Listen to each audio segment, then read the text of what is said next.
Today we're going to talk about understanding value. So we're going to give you an idea like how do I run comps, understand after repair value, and then how do I estimate repairs. We've got a great guest speaker that we're going to introduce here a little later. We can give him a formal introduction once we get through the beginning part of this, who's going to really edify us and add a lot of value. I'm really grateful that he's here with us today. Cory, you ready to get started? Absolutely. All right. This is one of our favorites. I think it's the most practical one that we teach, and we're going to make sure you have this framework so you can move forward. So, important legal stuff, right? What's up? Welcome. Bienvenue. Hey, Tom, Max, if we need to, can someone grab these chairs right there and just put another row in the back? Thank you. I would appreciate that. I'm going to volunteer Max and Tom to do that. Thank you. Can you grab the chairs right there and add another row? I appreciate you. Thank you. These are our sponsors, Foundation Mortgage and Admiral. Look at them, working hard for us. All right, so important legal stuff. We invest at your own risk. Investing is not a zero-sum game. You should not be investing money that we can't potentially lose. And when we talk about the income flip, we talk about the 7 levels of wealth. One of those is like, how do I get my active income to a place, right, where I'm investing the profits of that business. So we are not appraisers. We're not home inspectors. We're not tax professionals. We're not attorneys. The state makes this very clear. So trust but verify. There's a lot of great people in this room. Don't sue us if you lose money. Don't sue me, bro. All right. What's next? Don't sue me, bro. There was a release there. You are being filmed and photographed, and by hanging out with us, we're all agreeing that it's okay for that to happen. All right, Cory, what's GRID? Yeah, awesome. So GRID is a global real estate investment network that we like to bring here to a hyper-local level. I mean, that we're always crowdsourcing from a lot of our peers from around the country, right? It's a big hive mind, if you will, that we really try to distill this down and bring this to everybody locally. And we also source a lot of our information from those of you in the room as well. This is a big collaborative environment. So we really like to say, like, we're not gurus. I'm not here to pontificate on high and tell you like what this is. This is just, we are real people doing real deals in real time, here to share our experiences with you. We're trusting that you're going to share your experiences and knowledge with us, right? This is a very collaborative environment here. There's people in the room that are just getting started. There's people in this room I know that own hundreds, if not thousands of properties at this point. And we love that we can create this kind of room where everybody gets to share knowledge and just build a real community. Love it. So our mission is to connect, learn from, and collaborate with like-minded people who are interested in building wealth and creating impact through real estate investing and business ownership. GRID is a national network. There's 26 communities around the country. I've got the honor just named as the director of expansion for us on a national level. We've got 24,000 investors in our network, and we're going to add 50 communities this year. So we've got applications rolling out in major metros. If you know someone that I should know in another city, I'd love the introduction, right? And this network is available. They don't have to be a community leader. If they're at all interested in investing, they can plug in online. We can get them connected. We've got resources, even in places where we don't have communities. Yeah, no, just kind of easily, like I said, we're all here lifelong learners. We believe everybody here has value to share. And so we're just encouraging everybody to participate, share your knowledge and experiences with the rest of the room. That's how we all learn together, right? We can all high five over like awesome deals, where I've oftentimes found, and like I'll be sharing with an example here later, is like what happens when a deal goes sideways? What happens when it doesn't work like perfectly? Because I think that's really where we learn a lot of things, right? Is I can learn from a lot of other people's successes, but I can also learn from a lot of other people's like failures. Like, just don't go do that. We've been doing that since literally the dawn of time, when it was like caveman. It was like, don't go into that valley because the saber-tooth tiger ate Steve last week. It's like, oh, got it. Don't go over there. We share those experiences and knowledge with everybody. So like we're here for that. We're all here, like I said, lifelong learners. Don't buy historic homes without adequately inspecting them, or else you're going to double your. Was anybody here last year? We went through the numbers last year on this. Yeah, or else you're going to double your budget and spend 100 instead of 50K. So we're looking. If you're brand new here, welcome. You're in the right room. You're probably going to ask the best questions of anyone today. And if you're very experienced, we want to learn from you. We want to do deals with you. That's why we're all here. So here's just a basic, belief system, right, for the tribe. I think it's important to articulate, right, because when we have some common values, networking gets a lot easier, right? It's a lot easier when we're collaborating around a common mission. That's why we go through a different topic every single month, because networking is weird and strange. It's like trying to make friends on the playground, but I'm not a little kid anymore. I am self-conscious and awkward, right? So I think this stuff is fairly straightforward, and I also do think that that second one is actually definitely true. The best ROI you're ever going to get on investment is investing in yourself. It's investing in personal development and personal education, right? I've got to have a framework. If you don't have a clear framework of why you're investing, grab somebody. Let's have a conversation. Let's walk through some of that stuff, because I'm glad David's back in the room here. He gave a great talk. Was that one recorded, David? Your 3D talk over at Knoxville's? Yeah. On just how do you have that framework of how do you think about this at a high level. So we're going to have a Q&A with him. You can ask some questions here. Beyond this, when we're talking about how to understand value, some of what we're talking about is that mindset stuff, some of the stuff we talked about in Investing 101. So grid is growing. This is what we plan on doing this year, right? Not this year, sorry, this is the 10-year plan here, to have 1,000 communities around the world. We got, I think, Rob's working on Fiji and Australia right now. Yeah. Not bad. Not bad. Okay. And if you're curious what grid is, everyone always asks us what the acronym stands for. This is what it is, right? Grow your database. Relationships offer the highest return. That's certainly the way our business runs. We are a relational business, not a transactional business. Investing in people and assets, right? And developing leadership and expertise. Like, to go on this journey, if you're going to scale, you're going to have to grow as a leader. Even if you are an investor, right? You're going to be leading your team, you're leading your vendors. You're going to have to invest in these people, right? That's certainly, I'd say, would you all agree, anyone that invests in here, that dealing with people is the hardest part of all this? Say yes. 1,000%. Yeah. Yes. Yeah. If everyone did what they said they would do, this would be. Yeah. All right, Cory. Who are you? So my name is Cory King. I've been back here in Knoxville for the last 6 years. I've been an investor for the better part of a decade. My previous experience was more in restaurants and hospitality management, and started, I guess, investing initially in Florida, just kind of flipping vacant lots. I would go to auctions down there and find these lots in established subdivisions that crashed, I guess, during the 08 crash. And so I could pick up these lots for $3,000 and sell them to the neighbors on either side for, say, around $8,000 and make a nice little spread. And that's really what excited me about the power of real estate. And then I really liked bringing my friends to those events as well, right? And like showing them how to do this. And suddenly it was just a little cohort of us going to these little auctions and flipping lots for a while. That brought us kind of here to Knoxville, and so I've been in the real estate business since then, and just now continuing to use my active income from helping clients buy, sell, and invest in real estate to then go on my own wealth creation journey and go using that money to go buy other investment properties. I love it. Who are you? Who am I? My name is Justin Myers. I'm an agent. I started off as a mortgage broker back in 2005 in Tampa. Tampa was the third hardest hit market in the country. It was Phoenix, Las Vegas, and then Tampa in terms of overvalued markets. So we lost 37% of our equity overnight.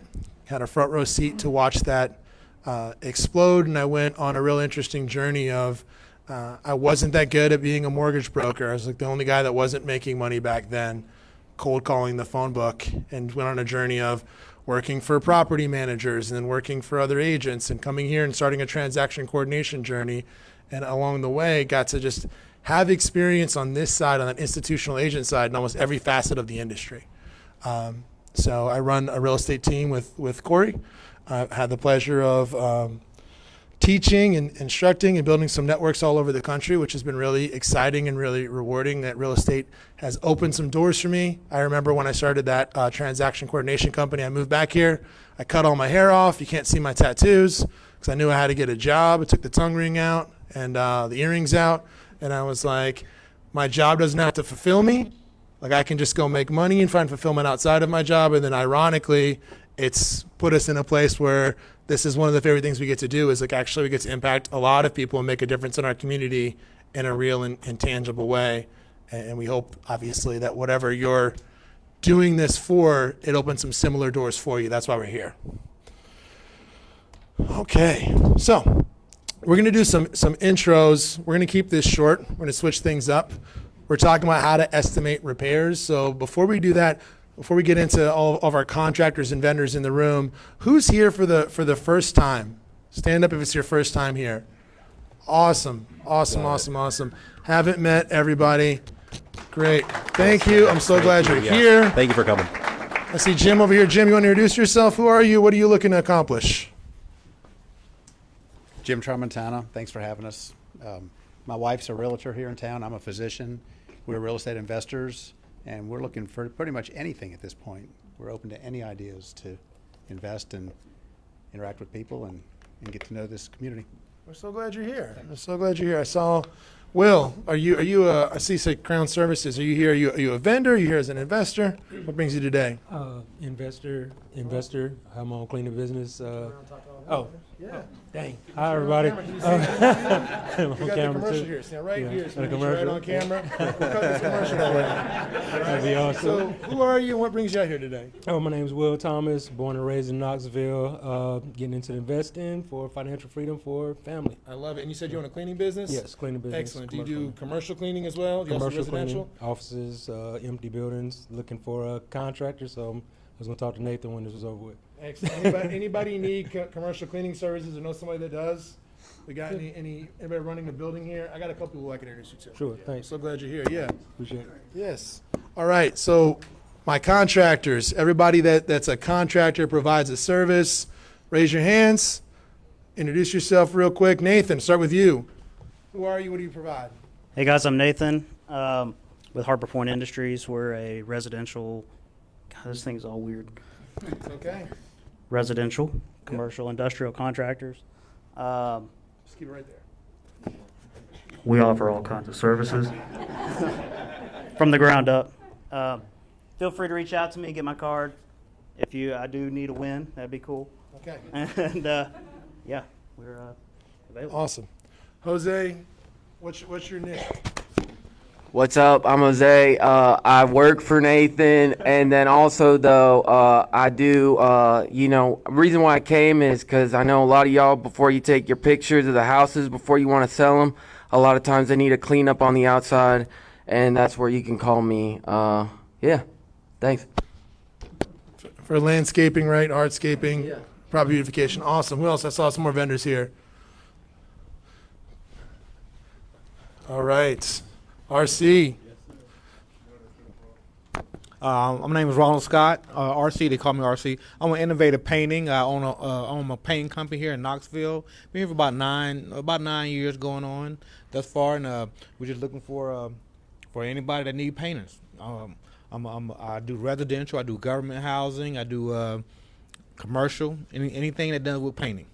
Excellent. I appreciate it. Brandon, Derek, who's going to talk today? Okay, Derek. My name's Brandon, Proactive Property Solutions. Basically, we're a turnkey service mainly for realtors, property managers. Before you sell a property, you need something fixed, garbage disposal, small bathroom swapped out. That's kind of what we do. Did I miss anything? That sounds perfect. Great. Awesome. I love it. I love it. I see some others over here.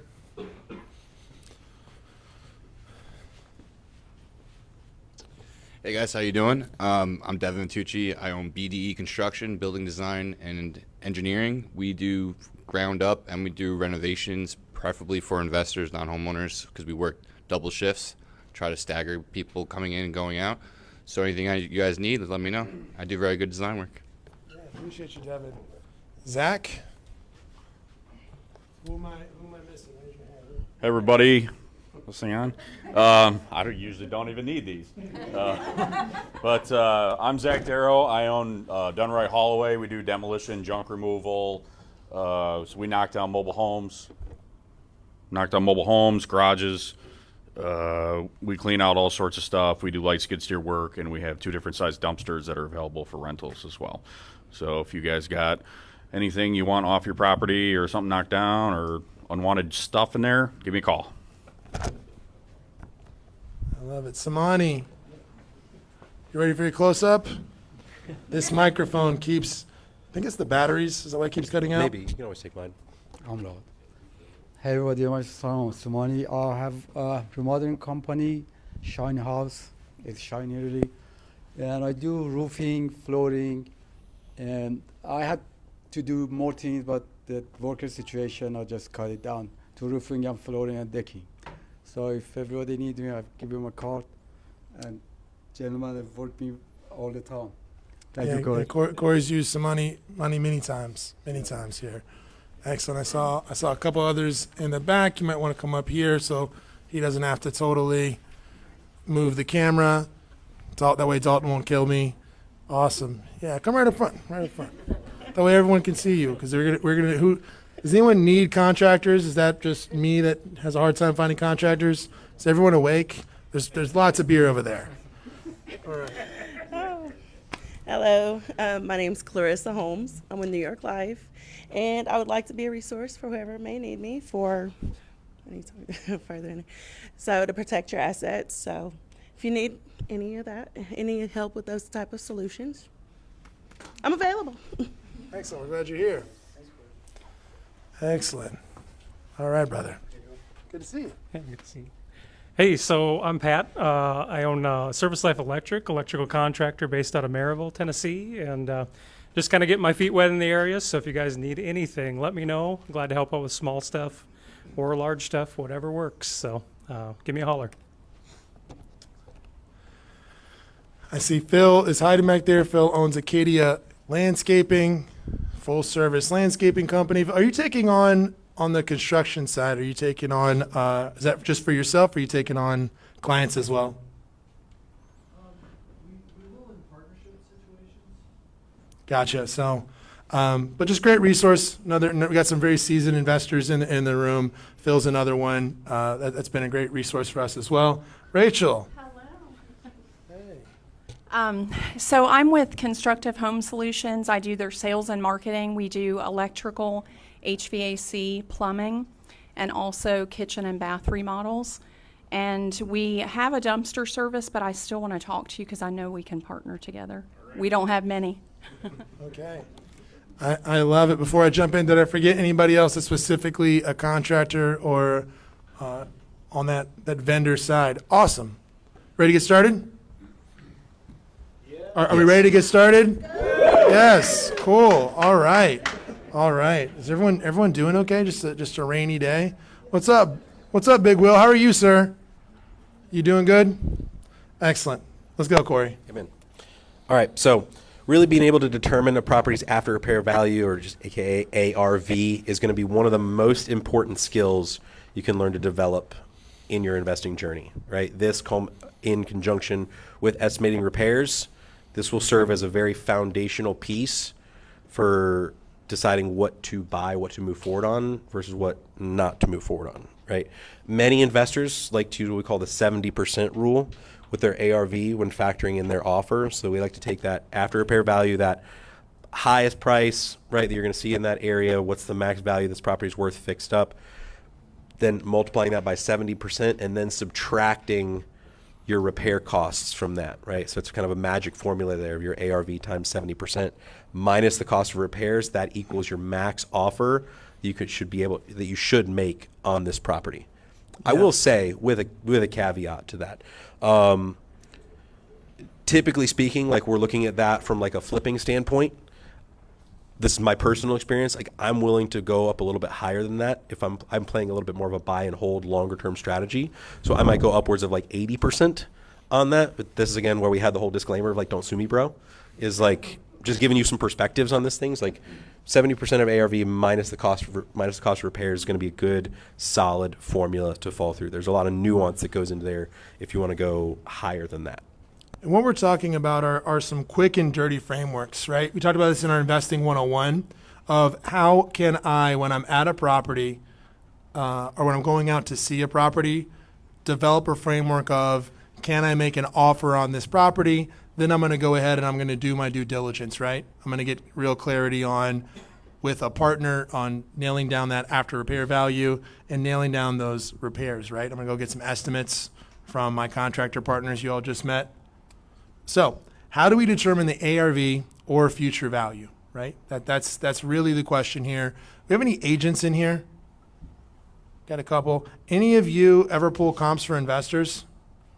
Yeah? All the Look time. around. There you go. That's the short and dirty. Like, you don't need to like learn this all on your own, right? So that's my expert in using these tools available, right? Agents have access to the local multiple listing service. If they know what they're doing, they're an invaluable resource. That's why we've got an agent-centric investor meetup here, right? We know that agents actually see more of the deal flow than anyone else in the market, right? Because they're talking to everyone in the entire market, right? So they're going to see these things. So here's how we're determining comps, right? When I'm looking at a comp, we're talking about as a comparable sale. We're really talking about is, can I approximate the way an appraiser would look at this property? Because an appraiser does not look at just price per square foot and multiply that and call it a day. That's not how they determine value, right? They use what's called a comparable sales approach when they're looking at residential real estate, and they're going to pull comparable sales and they're going to make adjustments. So what they were looking for, if I'm trying to get a start here, is I'm looking at sold properties that are the same or similar house type, that have the same or a similar neighborhood, same school district, and recently sold. I'm going to start with the center, that bullseye, and then I start working my way out if I have to. So let's talk about the same or similar house type, right? We're talking about architecturally. A 2-story home is not the same as a 1-story home, right? They're not the same in terms of use case. They're not the same in terms of build cost.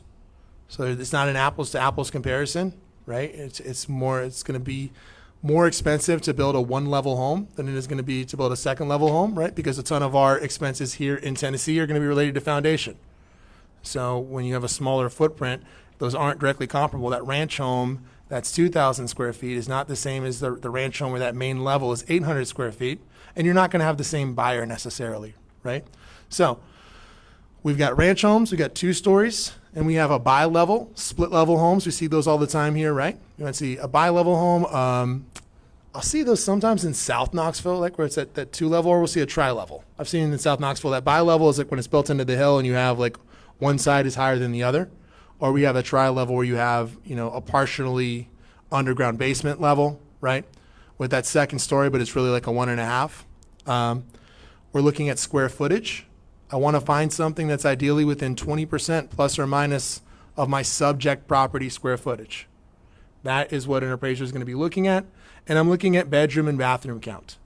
And I'm making some adjustments. I would like to find the same number of bedrooms. I would say bedrooms are not always as important when we're looking, a 3-1. I've seen 4-1s, right? That 4th bedroom is not the same because, again, use case, right? But there's going to be a big difference between my 2 bedrooms and my 3 bedrooms. That's a very big distinguishing factor when I'm looking at these properties and I'm comping those out. I'd say the same on bathrooms, right? Once I get above 1 bathroom, it's going to vary. When I'm limited to 1 bathroom, there's a whole set of buyers that are not going to be looking at that property, right? Same or similar neighborhood, okay? What we're looking at is for a similar neighborhood, and these are some general types. We can drill down here into Knoxville. When we look at the geography, the housing type, the other landmarks that contribute to the feel of the neighborhood, I would argue, so let's say we're looking in North Knoxville at some of the historic neighborhoods. A neighborhood like Park Ridge in East Knoxville, it has those historic homes, is going to be closer to something like what we see in North Knoxville than it is going to be to something that might be similar to it geographically, right? Once you go across the other side there. Our West Knoxville neighborhoods are going to be sometimes similar to some of what we would see in South Knoxville when you look at our housing type, right? What I would say, what we see in our market is you've got people when they're shopping that are looking, everything west of downtown, they're open to, and then I'd say it comes down to school district. Would you agree, Cory? It's a big one in there. Yeah. If I can kind of expand on Please. a radius or area of like search to start around. Start with anywhere between like half a mile to a mile, especially when we're in like a city limits kind of range. That's going to be a good ballpark way to look at this. Stay within about a half a mile to a mile radius around your subject property. We're out in some more like rural areas. That for me jumps to 3 to 5 miles. Because if I'm say further out into, I don't know, Harriman, Kingston, deep parts of Loudoun, right? It's hard to really stay within like a mile radius when people oftentimes have like bigger tracts of land, right, or bigger lots. Inside the city, if we're talking like North Knoxville specifically, I might be even a little bit closer to that half a mile radius, because certainly if you cross Broadway on some sections, Oakwood Lincoln Park is going to be different from Fairmont Emeryland on the opposite side, even though they're within that, say, half a mile or so radius. Like there's going to be some variability there. So if you're looking, say, around like Knoxville, half a mile to a mile radius is going to be a good like area to start. And if you've got vastly differing housing types, those don't affect your comps, right? If I've got a brand new neighborhood across the street, that is not necessarily moving the value of your neighborhood. I grew up in Florida, where we have trailer parks next to mansions. Those do not comp together. You might think they do. I'm really not exaggerating. You know, like there are, within the same mile, you see. We got them here too. It's just not quite as mixed as it is in Florida. No, that's fair. Like here it backs up, but in Florida that there's no rhyme or reason. If you were in Tampa, I could show you some stuff where it really is. You're in one of the bougiest neighborhoods, like you're out like North Tor Town Center, and then there is mobile home parks, across the street, right up there, because we're in a rural area. School district is a big one to look at, right? There are people that move just for school districts. You want to verify what that school district is, especially if you're on the edge of it. You want to make sure that if you're buying it because you think it's similar, that is one of those dividing lines that can really affect the comps in your neighborhood. If you're in Lenore City schools versus Farragut schools, you're going to see a difference there in the premium that those properties. It's a good thing to think about when you were thinking about like who my end buyer is for this property. Mm-hmm. Because the buyer that's going to pay you the most for your property, right, is you want to sell to an emotional buyer. You want to sell to a buyer who's emotionally invested in that home. Like the closer you get to selling to that end user, the more profit you can maximize. Some of us have different plays we run on that, right? But that's where you can see the biggest delta. That's what we do often as real estate agents, right, is how do we present that in a way where we either solve the emotional needs of these people, right, or we're enticing them to make an emotional decision because they're buying a home, not a house, right? This is a place where they're going to raise children and start a family, and right. And what we're looking at is recently sold. We're not looking at just listed. Just because your neighbor is crazy and is asking for an insane price, or found an agent that just wants to put a sign in the yard, does not mean that your values are going to hit those values. We're looking at sold. Ideally, when I'm looking at solds, I want to get some information. Again, this is where an agent is really valuable. What's the story with that one? Wow, that seems a little low. Oh, that was a probate sale, and none of the heirs got along, and we couldn't do some basic repairs and get we couldn't get the cat pee smell out of this. It was a divorce. It was a motivated seller. Or, hey, no, we got somebody who just had to move very quickly. They paid high. Or that thing included $20,000 in seller concessions. The net, actually, it's $380,000. It's not $400,000, right? Because you need to know that they artificially inflated the price because they thought it would appraise. And so I want to bench that to that net price if I can get that information. So our market changes really quickly, doesn't it, Cory? Yeah, the sooner the better, right, as far as your comps go. We say here, right, like last week is better than last month, which is certainly better than like last year. And for me personally, I'm only going back about 90 days is really where I want to stay, like in that window of just what's the reality of the last 90 days around this subject property. Yeah. The other thing we want to do is where is the market going? We've been very lucky here in that we've been in an ascending market. So we make this joke about that place on Hannah all the time, right? When you're buying in a market with 20% appreciation, it is really, really easy to look like a great real estate investor. That's right. Right, Cory? The market really bails us out. So there's a couple things you'd want to look at here. One, if you're not following this, the Market Pulse newsletter from East Tennessee Realtors. Go on the site, scroll down, subscribe to it. It's going to give you the best local information. Hanson Sale is one of the best resources that we have in East Tennessee. He's one of the best, I think, in the country on communicating all of the factors that are actually affecting local real estate so you can understand where the market's going. And he's been making public projections about our market. You can see his track record. We just sat down there. You know, his prognosis for Knoxville is strong. The East Tennessee Realtors was conservative last year. We did over 9% appreciation here in our market. This year they're projecting at least 5% appreciation, 3 to 5 this year. So Yeah, that's my favorite newsletter I get every month, like by far. I get tons of newsletters and tons of stuff, but like that one for sure is my favorite one to hit my inbox. yeah, but if you're an investor, right, you've got good intuition. You trust your instincts. Some of this is just common sense. We can look at some external factors that are going to determine what's happening in the market, right? So there's 4 things that we're looking at if you're looking for a framework. And you can dive deeper on any of these. We want to give you a basic framework always at these meetings so you can understand how to operate, right? So what I'm looking at when this is, what I want to look at is supply, seasonality, what's happening with growth and development. If there is a gigantic project coming on, let's say I'm going in Powell and we know there's that massive new development coming there, right? I might want to hit the market before they come if I think they're going to be lower than my target, or I don't want to be competing with them directly because it's a new build. And then just political and economic factors. So let's talk about supply, Cory. Is the supply in Knoxville right now rising or falling? Well, I mean, we talk a little bit about seasonality, I suppose, and we're headed into a time frame where I expect that supply to start rising a little bit more. We've certainly been coming off of a low. I believe we're still sub 4,000 homes in our MLS right now, which is incredibly low, right? Super. Sub 1,000. So no, I think it's 4,000. We're sub 4,000 homes right now in our MLS.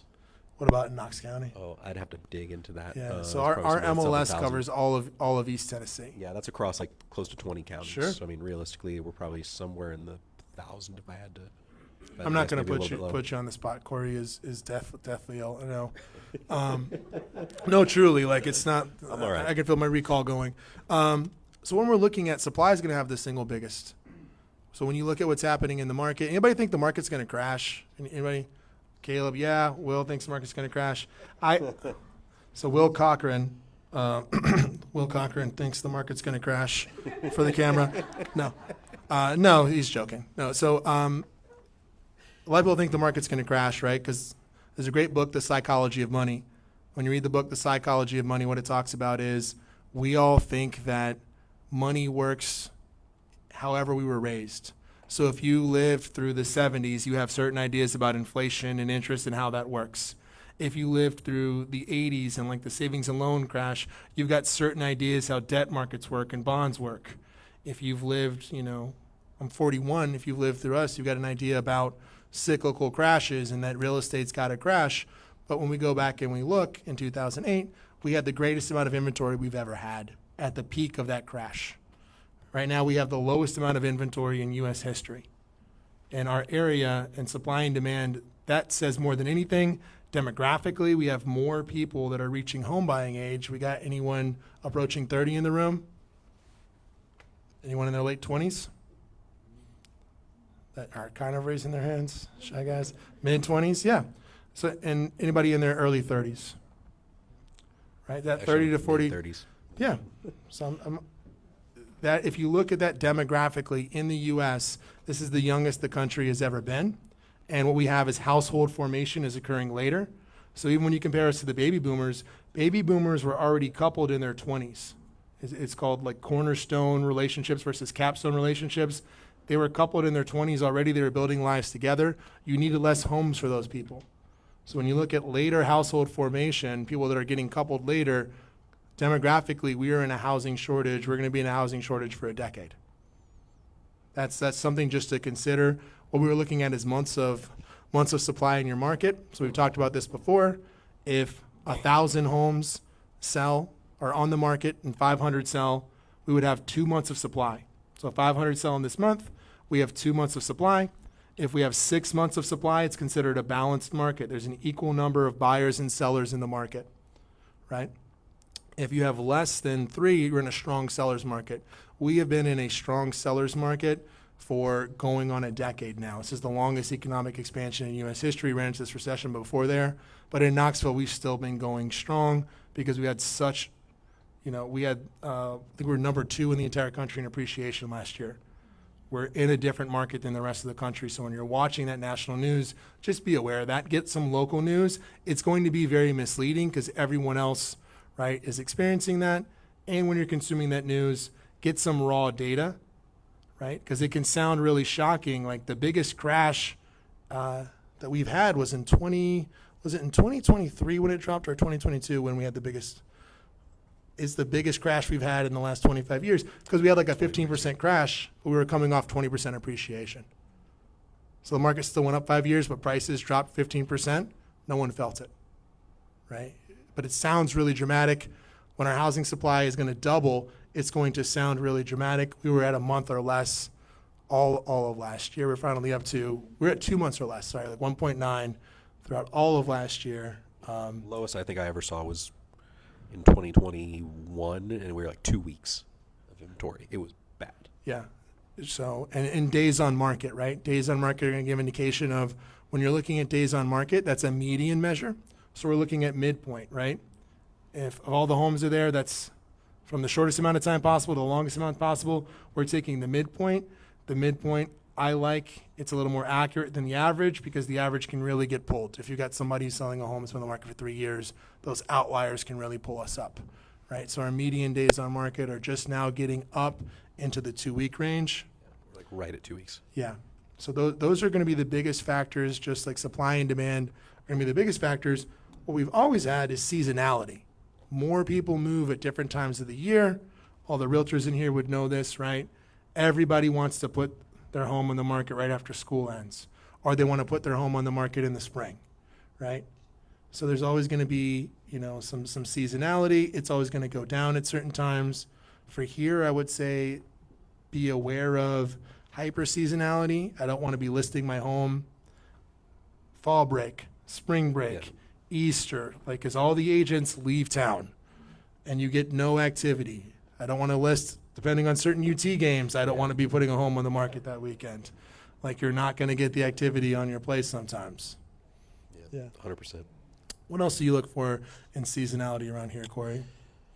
I mean, it's kind of gone away somewhat because of the market's been so insane. There. Yeah, but you're not but wrong. We used to see a real big. You're not wrong as far as like the fall and spring break activities. You do see a little bit of a slow up there. That's what has me a little hesitant on throwing this duplex on the market next week because I know spring break starts on Friday. Yeah. Yeah. I also think though if anybody ever read Freakonomics, there's something in there about how realtors don't act in the best interest of their clients, which I loved because I was cynical, right? Because if you look at it for their clients, when they have their properties, they keep them on a little longer. They get a slightly higher percentage. They don't do that. Now, from working with the public for years and years, I personally think it's because most clients don't have the stomach for negotiation and they just can't handle going back and forth, and we even will lay out a strategy, and then all of a sudden we're accepting offers on Friday instead of waiting until Monday. So there's some patience there, but yeah, going on the market in spring break is going to be tough sometimes. And one thing to consider with seasonality is there's seasonality with your listing supply, and there's less seasonality with the number of sales. So the number of sales month to month doesn't vary as much as the supply. It's harder to see now because inventory's dropped so dramatically, but if you go back historically, you used to see huge numbers of homes on the market, and it would really swing cyclically, but then there was a much more stable through line of how many homes were actually transacting every single month. So it's going to affect, you're still always going to have a motivated buyer, and yet as an investor, I want to be cognizant of who is my competition and how do I go on when I have the least amount of competition. Growth and development, Cory. Yeah, that's a big one to really be aware of what's going on in your area, what's going around in your neighborhoods. Knox County just put out their growth plan for the next, it was decade or 2 decades, and they're looking to move towards a little bit more of a town center model. And so go find that data and go see where they're planning to build out some of these town centers, areas like Hall, Powell, where along Western Ave they're looking to build it out more, right? There's a whole growth plan for the area of how they're looking to really expand along some of these major corridors. Go go be where the ball's going. Go look there now, because this is where things are progressing over the next decade. And so if you can go find the right opportunity now, again, we're all playing Monopoly here for the most part. Like, go be where progress is headed. So the population is predicted to, we've got growth problems. How are we going to absorb 60,000 people? That's the conversation we're all having. That's so Advanced Knox has been talking about this, the missing middle. The city council has been meeting about this. We can put a link in that report, but they did highlight exactly where they wanted to do this, where they're looking to increase dense mixed use zoning in certain corridors on our major hubs. So our population is rising. Our economy is growing at double the rate of the national economy, right? And so you're going to see some things like, we had an investor investing in Straw Plains because he's like, Buc-ee's is offering $20 an hour. So I know I've got a market that I can go target that is willing to pay the rent that I'm looking for. So we've got a lot of development occurring on 407. Dollywood is going to, over the next 10 years, is going to invest $500 million. They're expanding their seasonality. There's another resort going, that Sports Illustrated Resort's going up separately from the investment at Exit 407. And then we've got, the National Laboratories in Oak Ridge are adding 1,500 jobs. So they're hiring 1,500 people for the area.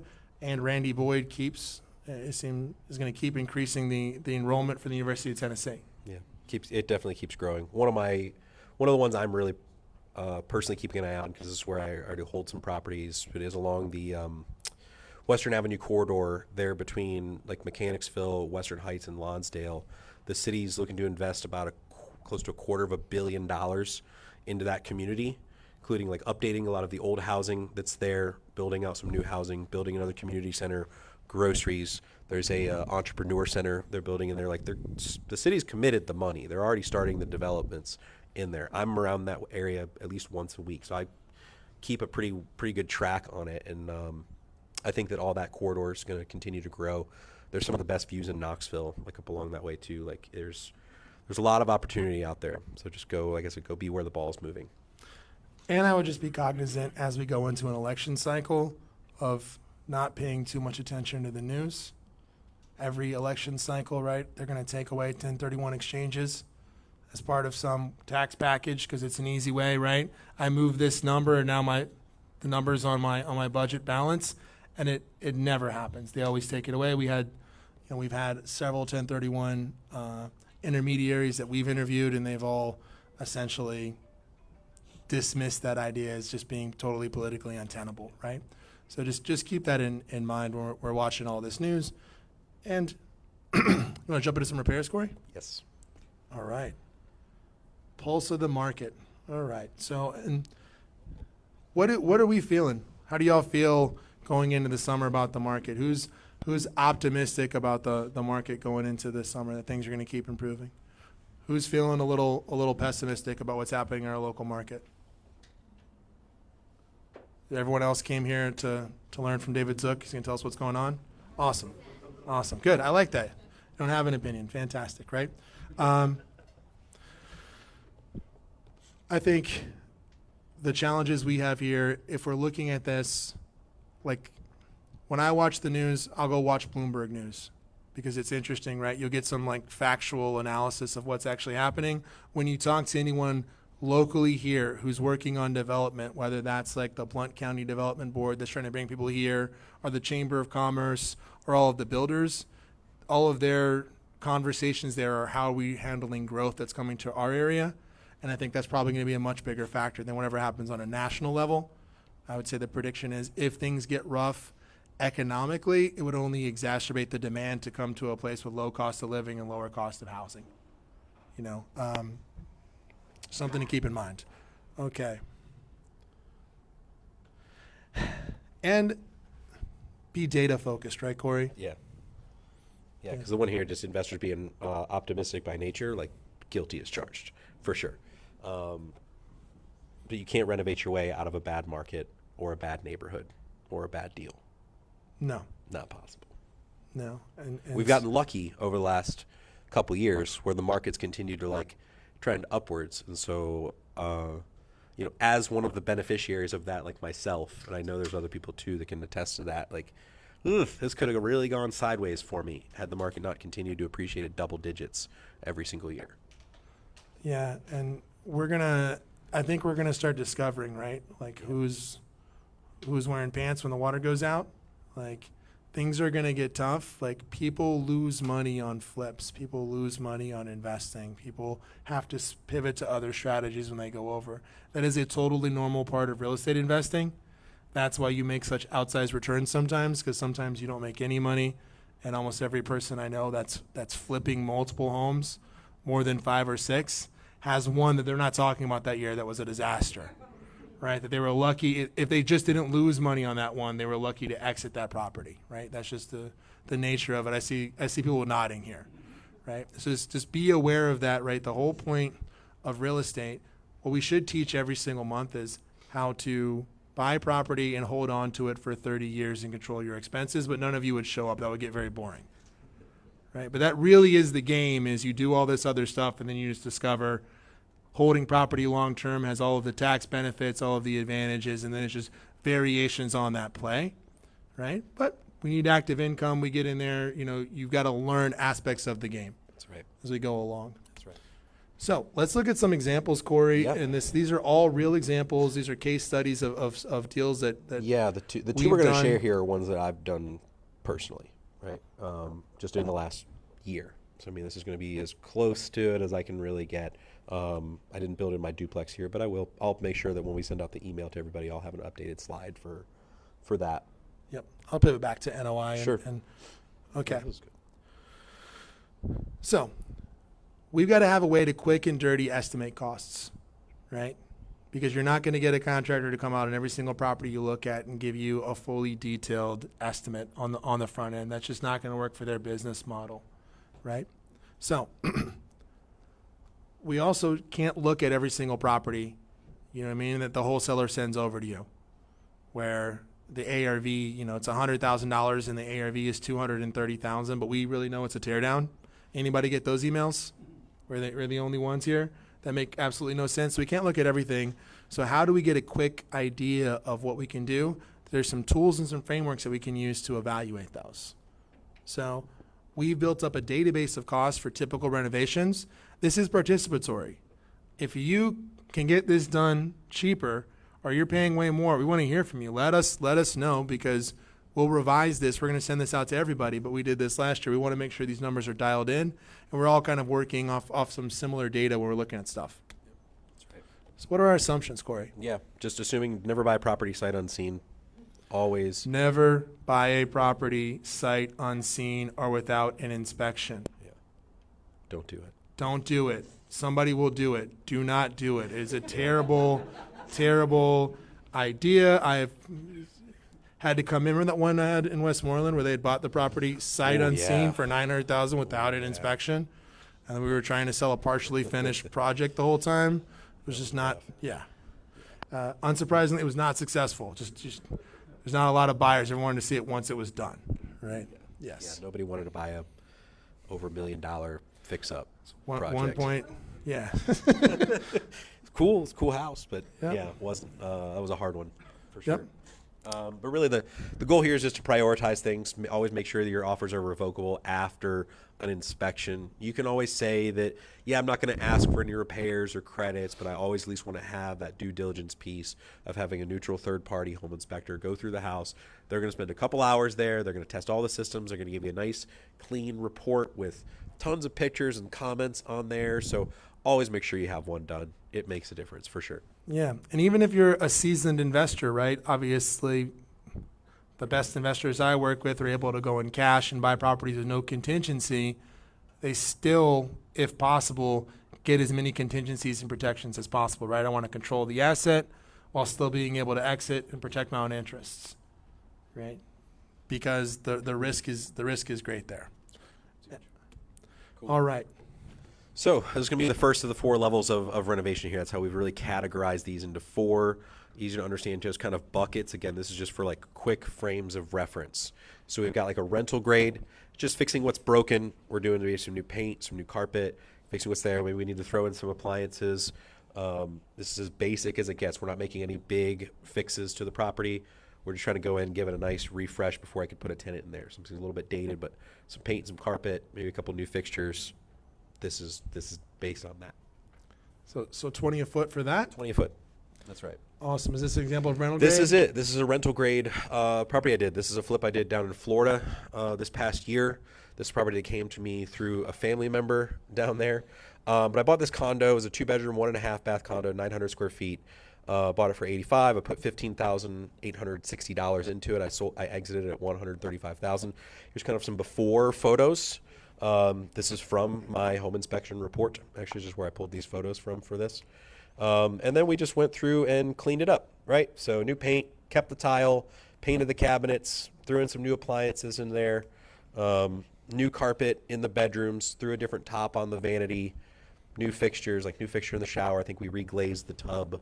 That cost us somewhere around like $500. So the math breaks down to this is actually sub $20 a square foot and how this went, but that gives you a good frame of reference for like what I'm talking about here. Like in general, the home was just kind of dirty, dark, weird color paint, but overall like not in bad condition, right? The person that just lived there just didn't treat the property all so well, just kind of dirty. But so we were able to go in there, just clean it up, make it pretty, and sold it to a gal who was relocating and just wanted a nice little easy condo down in Florida. So I was laughing because I remember this panicked phone call on this one, Cory, where the contractor that Cory brought out there did not accurately communicate with the HOA, so they didn't turn the water off for the building. Oh yeah. So there was water pouring in to an adjoining unit. Yeah, that wasn't fun, but we smoothed it all out. Me and that guy are homies now. Yeah. But there's always something, always variables. Oh, yeah, for there's sure. never Even with this, like where I want to be like high five, like awesome deal. You're right. Yeah, we totally like flooded the neighbor's place. We had there was like an electrical thing with like on the panel on the outside that was a whole big round robin of like who's carrying the football to like fix this one thing. It was silly. So again, this is where we like to high five on like easy deals, but also like you're 100% right. Yeah, it should go sideways even on some of these easy ones as well. But so we're looking at a quick and dirty estimation tool. The reason why I have a quick and dirty estimation tool is the budget for this was $18,000, and it's still penciled out to be worth doing it for Cory at that time, right? And then even with those things going sideways, still able to hit that, still made money on it, right? Yep, made about like a 50% return on my cash or so. I think my net profit on that when it shakes out was somewhere around like $25,000. Still not bad. Right? Not bad at all. So what's a simple rehab, Cory? Yep. So simple rehab. This is probably one of the more common ones. Between this and the next level is probably what you're going to see most commonly across the board. So we're replacing all fixtures in their existing locations, new kitchen, new bathrooms, switches, plates, interior paint, again entry grade carpets, entry grade granite on the in the kitchens, and this includes about an extra $4,000 extra for an AC tune-up. We're not like replacing the HVAC, but we're doing like some tune-ups. We're doing some cleanups around there. The HVAC, the roofing, maybe I'm updating some electrical. So there's a little variability in there. Right. So that's 35 a foot. 35 a foot. And then the next one is the basic remodel. So everything before plus replacing, say, all doors, windows, trim, doing some minor plumbing and electrical reconfigurations. Includes a little bit extra, about an $8,000 extra for roof. I have to replace the HVAC, fix up the driveway. We like to say this level adds value by enhancing the existing layout, and I've costed that around $52 a square foot. And I like to say most of the things you tend to look at are going to be probably closer to this range or the one below, or kind of the higher one, the next one that we're going to hit. Sure. Very rare that you hit the rental like flip, right? And the difference here really on this one is going to be we're changing functionality. So you've got to, if you don't have an eye for design, right? If I don't have that vision, I want to partner with someone that does, right? David mentioned we do a great job on the design side, or I'm going to find there's a young lady, yes, right, that you do design as well. What was your name? Carolyn is here.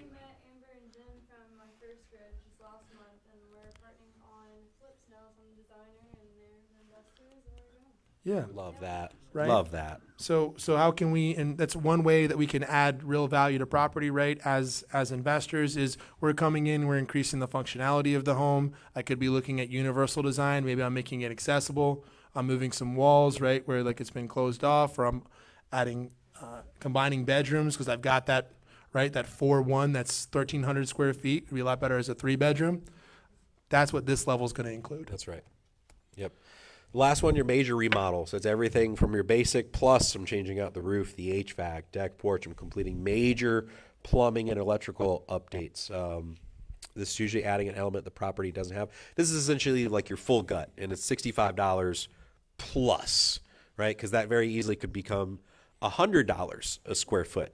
But like when we're looking at something that really you're going to be ripping almost everything out and putting it all back together, including the roof and the windows and your HVAC, this is going to be a good framework to look at being that range. Yes, sir. Travis. These price points are you hiring a contractor to do the work. That's right. That's a great point. So this is me hiring out the work, and I'm not doing the work myself. My buddy Chris, who's one of my general contractors, likes to make fun of me because he just likes to say, Cory, you like making money signing your name. I was like, yeah, you're 100% right, I do. I'm not the one to come like swing a hammer and do it. Like I'll do some light demo, but like you just don't want me doing it. I just get frustrated and I just give up, and I'm just like, I thought I wanted to do this and, go for it, but then inevitably I'm just like, can we just pay somebody to come mess with this? Cory and I did a flip together, and we left one day of work. And in that one day of work, Cory was trying to get the dishwasher to work correctly. And at one point, Cory got so mad, he said, I am not dealing with this. You can keep all of the money. Yeah. I was like, I'm back. good. I don't want to I'll mess give you with it back anymore. my half. And I just paid someone $700 to do the work that day. But it's just good learning. Like, I don't want to deal with if anyone that's ever laid tile, I don't know about you, I'm not laying tile. That is not something I'm doing as a value add. I might paint, I'm not laying tile. That is not fun. I wish there's some tile guys in here. You lay tile, Nathan? Yeah, I'm not doing tile. It's not a fun tile. Well, some people crush it. They do a great job with it. Yeah. Well, let's go through like kind of an example of that, right? So this is it, the famed Hannah house, right? So this is my first historic remodel. This is a major remodel example. This is a 4-bedroom, 2-bath house, 1,600 square feet. I bought this in late summer of 2022. I thought this was gonna be a 4-month, $50,000 lighter, right? Level 2, kind of a rehab. Absolutely not. This definitely ballooned and expanded and kept growing and never stopped. And I blew through all of the private money that I borrowed, which was like that 50 grand. And then I had to go scrounge up the remaining like 60,000 bucks just to keep that thing rolling. So I was hustling the beginning of last year to get that squared away. I finally refinanced it this past summer. It was in like probably August or September. So that was instead of a 4 or 5 month $50,000, it was more of an 11 months and 116 grand into there. So when we talk a little bit about the BRRRR strategy, and we're going to be getting into that here later on in one of our next meetups, but like this is one that it's very hard to BRRRR in this market now, right? And I went into that deal. I underwrote it at the time when interest rates were jumping heavy, right? Again, this is like summer, fall of 2022. And so no one knew where the top was going to be. Everybody was like Chicken Little, sky's falling, interest rates are going to be at 9%, 10%. Like no one knew where that was going to be. So I had to conservatively underwrite this as like, what would this look like if I refinanced out with my interest rate that starts with a 9? Does it still pencil? Like I did plan for like a worst case scenario. Thankfully, I did that because ultimately like when I did refinance it, I think my rate is somewhere around like 8.7. It's pretty gross. And I was not able to refinance all my cash, right? It appraised at 330. And so when you do like a cash out refi at a max, 80-20 like loan value, I think my refi was somewhere around like 250. And so I left 40, 50 grand in that deal that I'm not necessarily getting back until I go sell it. Now, this is a property that I intend to hold on to for a long time. It's one of my student rentals. It cash flows somewhere around $800, $850 a month for me. And so that's where like I'm playing the long game. This is in an appreciating area. It's a good rental for me. I've rebuilt the whole damn thing at this point now. In fact, you can kind of see where it was. Like, so you can see even in like picture 1 here where like you could be it'd be very easy to assume that, okay, cool, it's just kind of an ugly kitchen. Let's just rip out some cabinets and slip some stuff back in there and boom, boom. No, like termites chewed the house to hell, and there was $35,000 in framing and foundation work that had to go into there that, quite frankly, I would have never, ever seen. I did have a home inspector go through it, but I didn't do the whole process. It was one of those, like, pay one of my buddies who's a home inspector like 50 or $100 to come crawl around it with me, and I knew there was some there, right? I wasn't naive. There's about a 5-foot cube underneath that kitchen there that you can go like access to kind of get under the house, but that's it. The rest of the house, the from the dirt to the foundation like floor, is 10 inches. So like there's just no way for me to see what's behind these walls, how much further down. So what I assumed was going to be like 1 or 2 floor joists that I could see that would need to go. No. It was like 14 that had to go through there, and like a new girder, and the whole kitchen had to get reframed. A bathroom had to get reframed. It was a lot, right? Actually, both bathrooms had to get reframed. So this was a journey. I learned a lot with this one. I learned a lot about really buying it right, vetting your contractors. Learned a lot about life and a little about love. A little bit. That's right. But it just goes to show, like I lucked out to a degree where the market continued to go up, which I figured it would, but I wasn't over assumptive on my after repair value. I penciled somewhere around 330 to 350. Even when the appraisal came back, I argued for the 350. I had some comps to justify it, but here's my real lesson though, is this was a buddy of mine that was selling this. This is how we sourced this. Yeah. He had bought it. He was going to renovate it himself, and he had to leave town. The asking on this, was it 230, Cory? Maybe. Or 220? No, I think it was maybe like 210. I don't think it was quite that high. Yeah, you're right, but it was maybe 210. It was 210, but there's that difference, right? For sure. Of buying that $35,000, you make all your money on the buy. If you buy a property correctly, you would be totally screwed had you bought it. Yeah. At that additional, because you'd still have 15K more. Or yeah, 35 he more then became a motivated seller. He Yep. found something else that really excited him down in Georgia, and it was one of those things like, Yep. okay, I'll go for it. So we made that deal happen there at like 175, but it was a journey for sure. But the buy side is that's where we got to buy these correctly. You got to buy it right. Okay. 100%.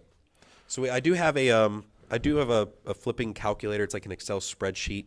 This will go out to everybody, but I do have a QR code that you feel free to scan, because this will help you underwrite and analyze some of your deals just based off of some of the frameworks that we covered today. This will give you like a good understanding for what that looks like, and it give you a good tool to use on your investing journey.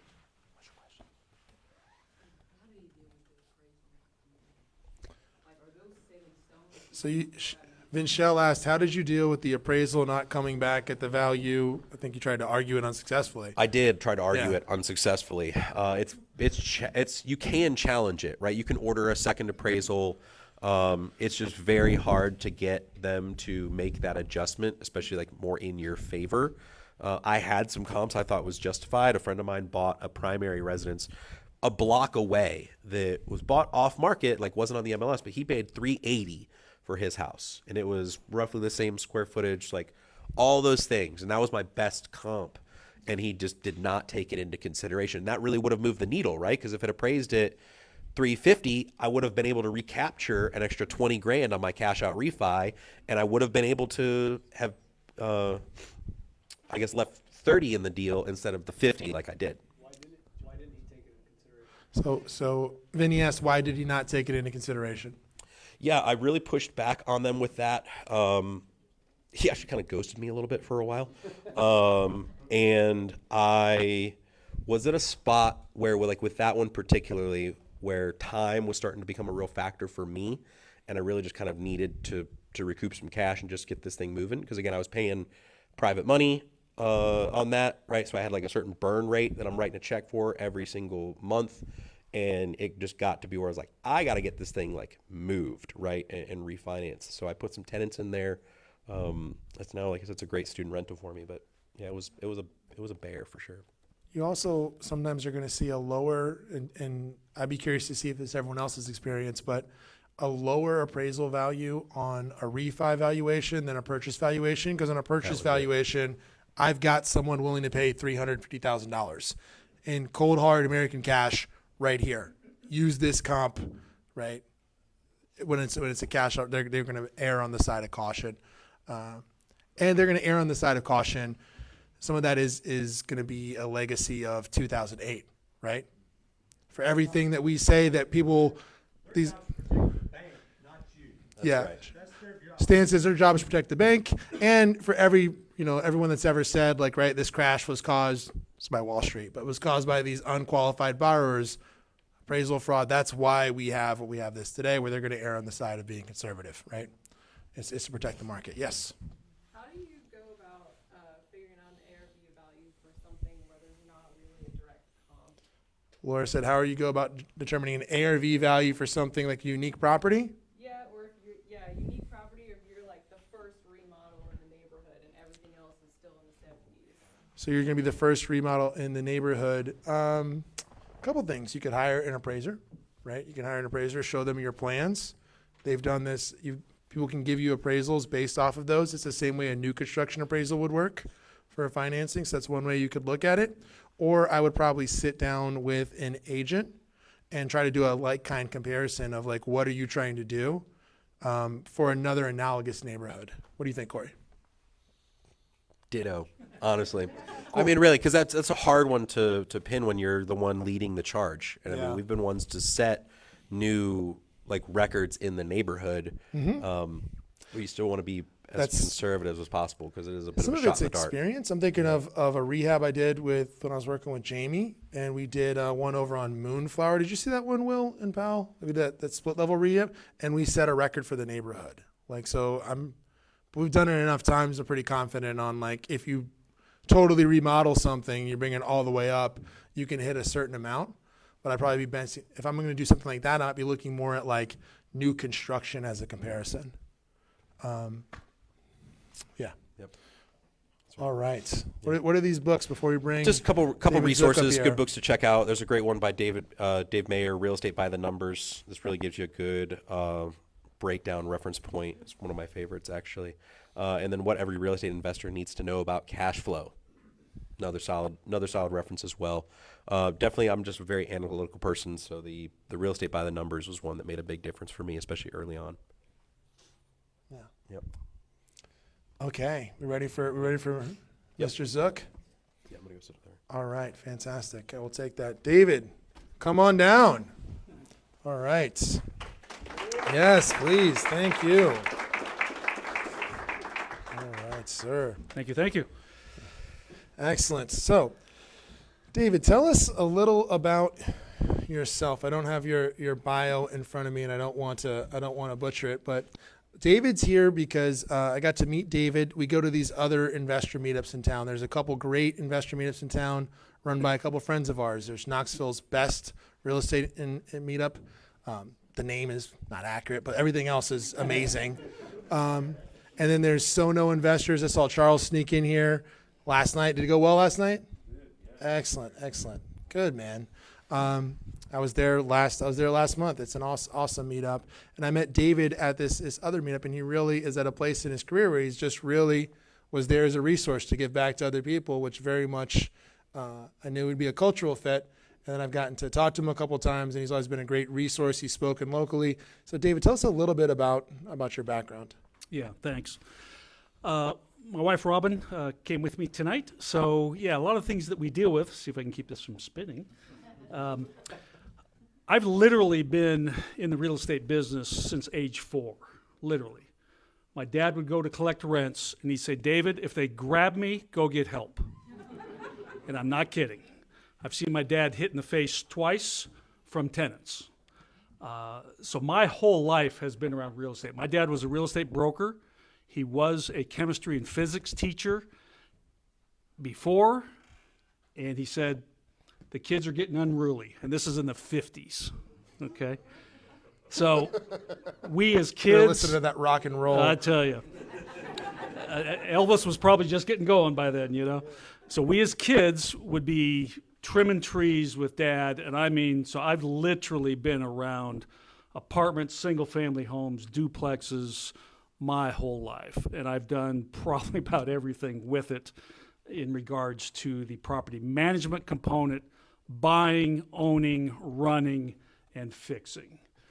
I was a vice president for a company in San Diego. We moved out here about 7 years ago, And we went from 0 units to 1,000 units in 14 months. And these were tough properties. Oklahoma, Texas, Kansas. I mean, these were C- type properties. These were rough. Robin and I, we've owned properties in Phoenix. Talk about seasonality. It's tough to rent an apartment in Phoenix in August when it's 115 out. It's really tough. So through that whole component, we have owned lots of properties. I think we've owned about 86 different properties. We currently own 12 properties here in Knoxville as rentals.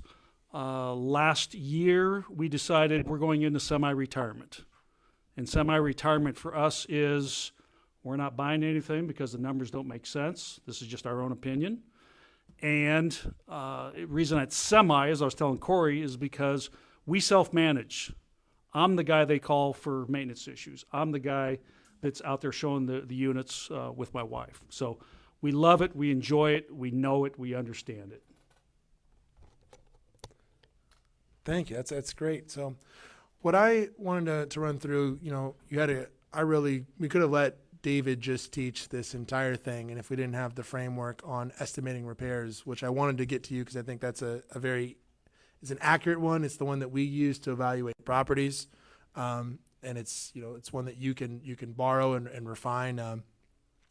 But David has a great presentation of just breaking down how to understand investing, right from an asset class perspective, right, as an approach to it. So one of the things we skimmed over that we might be able to talk about are some of these basic frameworks. So we talked about that ARV of 70% minus. Is that a tool that you use, or do you have a different one you were using if you were evaluating a fix and flip, David? That's exactly what we used. I think we flipped probably about 22 properties here in Knoxville. The only difference is I shared with Cory, my numbers are a lot different than yours. And I hate to tell you, they're a lot higher. Okay, so I put a lot of stuff on Facebook because I got a lot of people, and I meet with a lot of newbies. They say, David, what do I do? How do I get started? I don't have 30 grand to put down for a down payment. How do I take the first steps? So I do a lot of stuff that way. Our goal is to help people buy properties because we feel that with other people buying properties, home ownership will help the community, it'll help the family, and it'll help the neighborhood. There's no question in my mind. So our numbers off of 20 homes that I put on Facebook 2 years ago was $40, $60, and $80. $40 for light renovations, $60 for medium, and $80. That was 2 years ago, folks.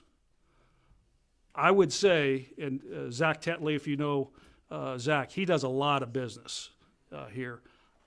My conversations with him, they're moving up to 60, 80, and 100.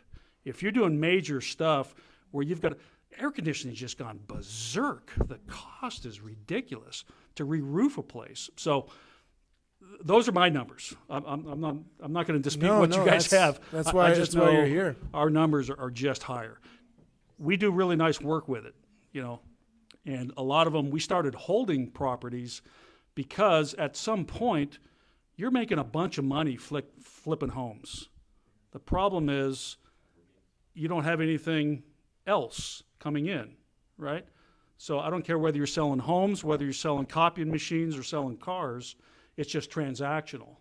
The sweet part now is we've got 12 properties that are cash flowing. We just sold our 13th 2.5 weeks ago to one of our residents because we also do lease options or rent to owns. And those, I feel like a proud papa when I'm at the closing table with that, because it is really cool when somebody can now become a homeowner that they didn't think they could be a homeowner just 12 to 18 months prior. So, hey, that's incredible. I know some friends that run that as well, that lease to own. And here's a really interesting stat. He's running this in a market where 20% of the population, he's out in St. Louis, our friend Caleb Davis that just launched Grid Edwardsville. They were running this play. 20% of the market could qualify, like they could afford to own a home, but they don't qualify on a credit basis. So would you like to have 1 in 5 consumers all to yourself and increase home ownership, right? And make a tangible difference in your community? Is pretty fantastic. I actually want to address it head on because if you have higher numbers, this is awesome. That's why we're actually doing this. Who's seeing numbers that are closer to what David is looking at? I see, well, yeah. Who's seeing numbers close to the smoking deals that Cory's getting? Okay, so we'll sit down and I didn't see any hands get raised. I saw one, right? So we revamp those up, right? Where we're looking at least a 40, 60, 80 on those when we send these out as a framework, because we do get, I think, some sweetheart pricing. And, you know, I never use Cory as a model because Cory will only buy stuff that's like absurdly good deals. If it wasn't cash flowing 500, I'm not buying it. Yeah, so I love it, right? This is where you want to be. Just for clarity, so I'm also a general contractor, so that's not contracting out, okay? I'll swing the hammer. I enjoy getting up with the boys up on the roof and doing stuff. But so, you know, if you figure there's a 10 or 20% increase, right? I mean, what do you typically, when you're bidding, you're a contractor, right? I mean, realistic. I mean, I talked to a guy the other day, we're going to do new build, and he said, Dave, ours is going to be cost plus 30%. Cost plus 30 is not crazy. Okay. And your numbers are low. Yeah. So I'm more in line with Zook's. God, this thing's killing me. Yeah, I would absolutely agree with the assessment on your numbers. Okay. Closer to about 2 to 250 even on a 2,000 square foot home. $200 to $250 per square foot. No. All 200, 250K all in. On a 2,000 square foot. Okay. Yeah. Okay. That's really important, guys, because it's the rehab that kills you. There's stuff like Cory said, that termite, you don't know it till you're pulling it apart. And then you keep pulling it apart and pulling it apart. It's like, holy cow, how much of this home are we going to have to pull apart to get to some decent wood that we can then start building back? Yeah. The ARV is fairly simple, right, to come up with a value. It's the rehab numbers that are difficult. So, anybody got any questions on that? Let's have a conversation. Jake. Yeah, I was hoping to hear more about that 0 to 1,000 units in like a 14-month time. Is that right? Okay, so I was wondering, how did you source those units? Like, how did you find them? How did you fund them? And what type of strategy did you use? Were they all buy hold? Some were fix and flip? What was that like? What did that look like? Great question. So I'll see if I can remember to answer all the questions that you had in there. So I was the VP of the company. I was the oldest guy at this. Well, there were the three of us that were the old guys in that company. Everybody else was in their 20s and 30s. It was a blast to work with. It was like working with my daughters. So they're teaching the old man, you know, what's Chromecast, you know, what's the World Wide Web, you know. So they're walking me through stuff. So what I told them was, well, so we renovated homes, and we did about 75 to 100 a year in San Diego. This company did, okay? So we moved homes. I mean, we're talking 6 to 8 a month. So I was brought in as the quality control, production, project manager. We had 20 guys in-house that did the work. I mean, we had in-house granite guys, I mean, all the way through, okay? They wanted to get out of the transactional part of flipping, and they wanted to get in apartments. Problem was, the two owners, who were 32, 33 years old, not that that's an issue, they'd never owned apartments. They didn't know anything about it.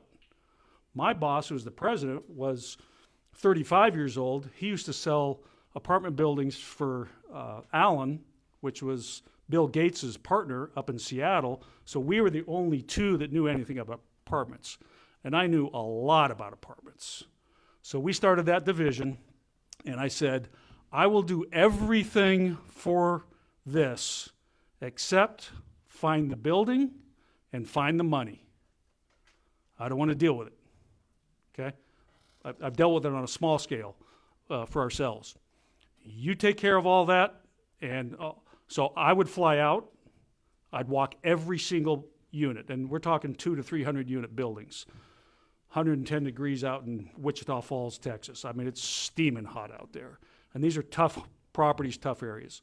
So they sourced the deals. We had guys, or our acquisition guys.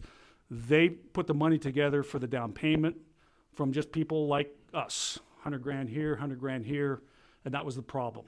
And I'll address that a little later.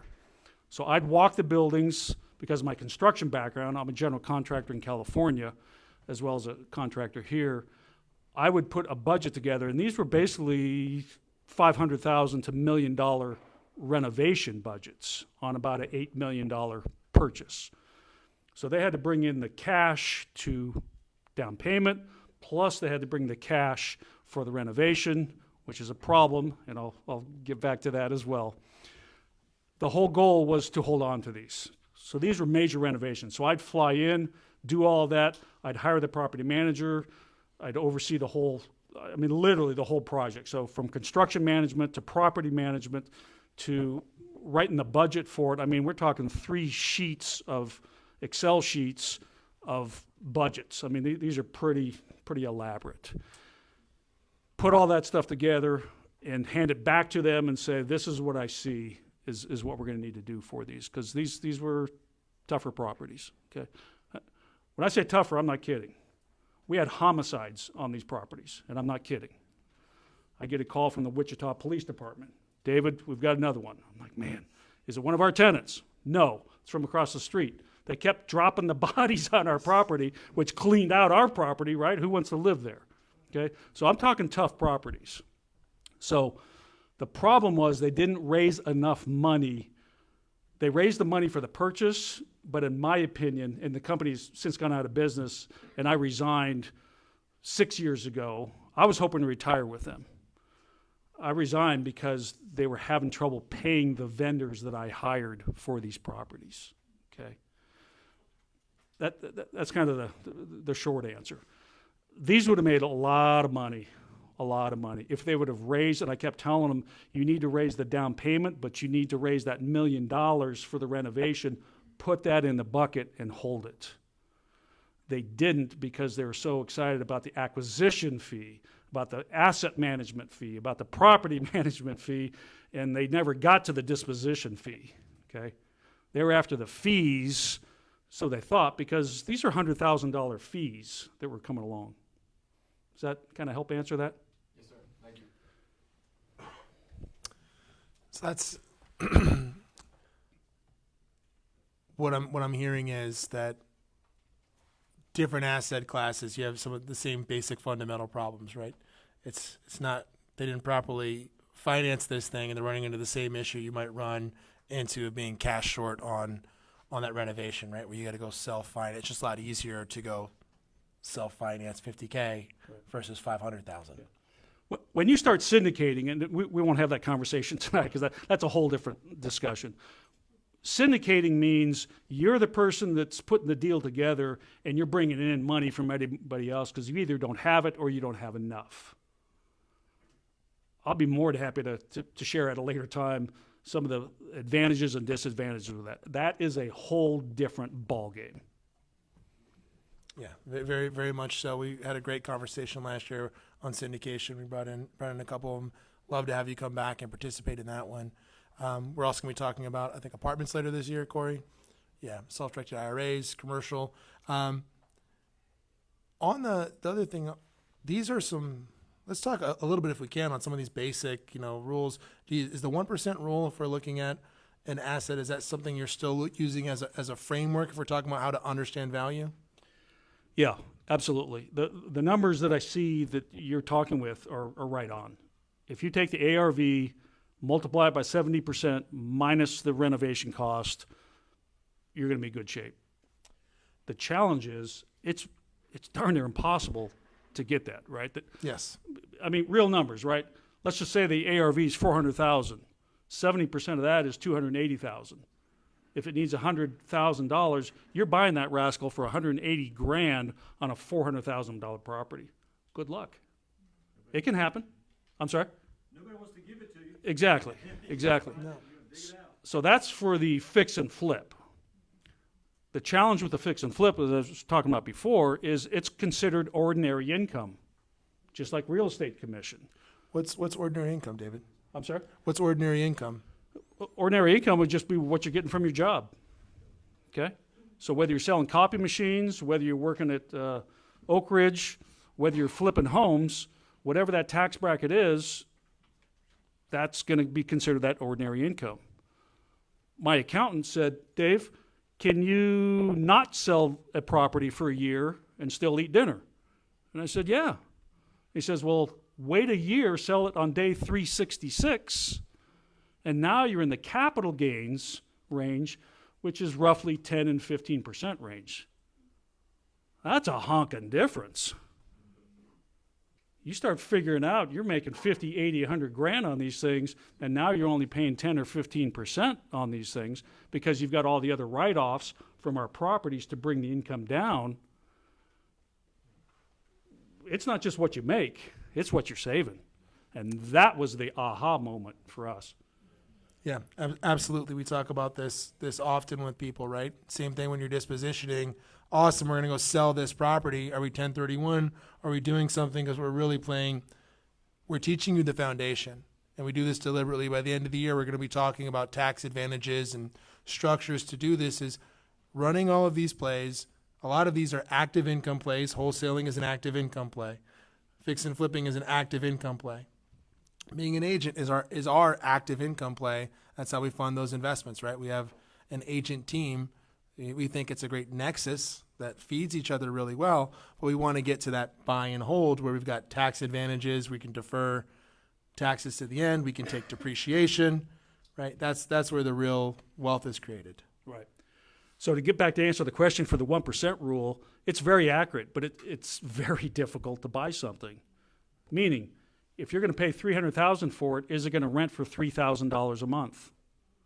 It's pretty tough. And when I'm saying 300, that would be with renovations. Okay, it's just as difficult as the 70% rule on the fix and flip, in my opinion. And I had a great conversation around this. Actually, Amber and I were talking about this, looking at some of these properties. You know, there's some renovations with the ARV. We're not talking 400. We're talking 600 or 700, and it can be tempting to steer, to deviate from that 70%. Or I'm not sure about estimating repairs, and it's like, but it's not worth the risk. Like I might make 100K, or I might do all of that, and I made nothing, and the opportunity cost I just chewed up, right? 6 months of my time. Exactly. Yeah. Exactly. Because I know certainly, maybe I'm not the only one, like I had some issues when I came in. I had some issues around money where I thought, and I did not understand risk. I've worked for people, I thought contractors are being greedy because I hadn't had to come on and write a check guaranteeing my work. I hadn't to go pay for a roof out of my pocket. And I was like, oh, that's why you make a lot of money, so you can back your work, so you can pay your employees, so you can afford your taxes. Right. Am I the only one that didn't save enough for their taxes one year? Right? Yeah. Well, it's kind of what Jim and I were talking about before the group started, is the stock market basically is a long-term game, right? People make money by day trading, but that's not the norm. Same thing with real estate. Real estate is a long-term hold. I saw it, I shouldn't say I saw it because I was too young, but my folks who were teachers in the LA area that were multimillionaires at the end of their career, it was from long-term real estate. Mom and dad never flipped a property. They were, when I'm talking long-term hold, these were 10 and 20-year holds. But it started with a single-family home, started with a duplex, triplex, fourplex, 8, 16, 32, and it just kept growing. But it takes time. I'm telling you, for those who are younger, and even those who aren't, in 10 years from now, it'll be worth a lot more money than today. I'm the old guy. When I started in real estate, fixed rates were 18%. 18. You guys are crying about 6.5 and 7? Like, come on. You can make deals. That's where creative financing, in my opinion, really came on board. That's when adjustable rates really came on board, were the mid-'80s. So don't tell me the rates are the problem. It is with homeowners, right? I'm not negating that. I'm a second-generation real estate broker. I get it. But for investors, you need to figure out how can you get seller financing, how you can do subject to financing. I saw somebody sitting over here with a Pace Morby hat. That's his big deal. AITDs, all-inclusive trustee. There's all kinds of creative ways, which we did in a Phoenix building, a 40-unit building. We bought where we wrapped around the existing first mortgage, and they carried it. And 6 months later, I mean, we double our money. We put $250 down, and we walked away with another $250 in 6 months. That's serious income. So what might you recommend for someone that's sitting in this room, right? That's like, well, nothing makes sense, but I'm in this appreciating market and I don't want to, I might not own anything. Like, what should I be doing if I'm a newer investor right now? That's a great question. That's a conversation I have with quite a few folks over lunch. One of the challenges is do you have enough cash for the down payment? Because you're going to need that W-2 income like Jim and I were talking about. That's a sweet way to qualify. Lenders love W-2.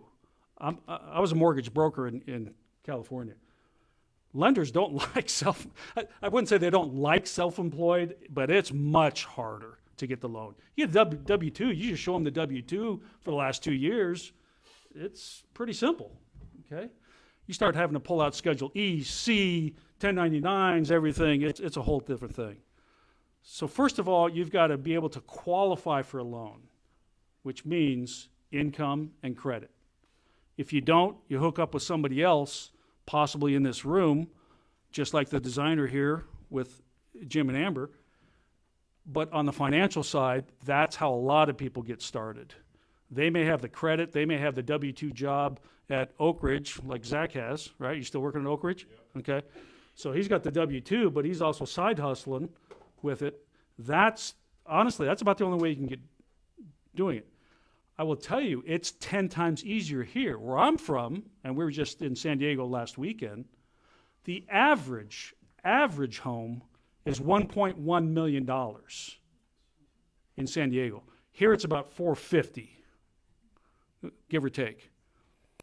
The average income you need across the nation, I just saw some economic studies yesterday, is $111,000 per year is the income you need to buy the average home across the country. San Francisco, you need $400,000 a year to afford a home there. So it's all relative. So one of the things that we talk about, because we get young people in here that are looking to wholesale, or really what they're looking to do is some sort of an active income play, but they're in this realm of investing, and how would you know any different? Because that's what you see, right? What do you think of house hacking? I think house hacking is phenomenal. There's a young man that I've known since he was probably 3.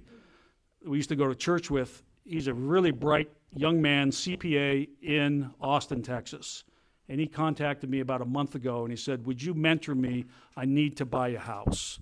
One of the challenges in Austin, it's pretty expensive there, right?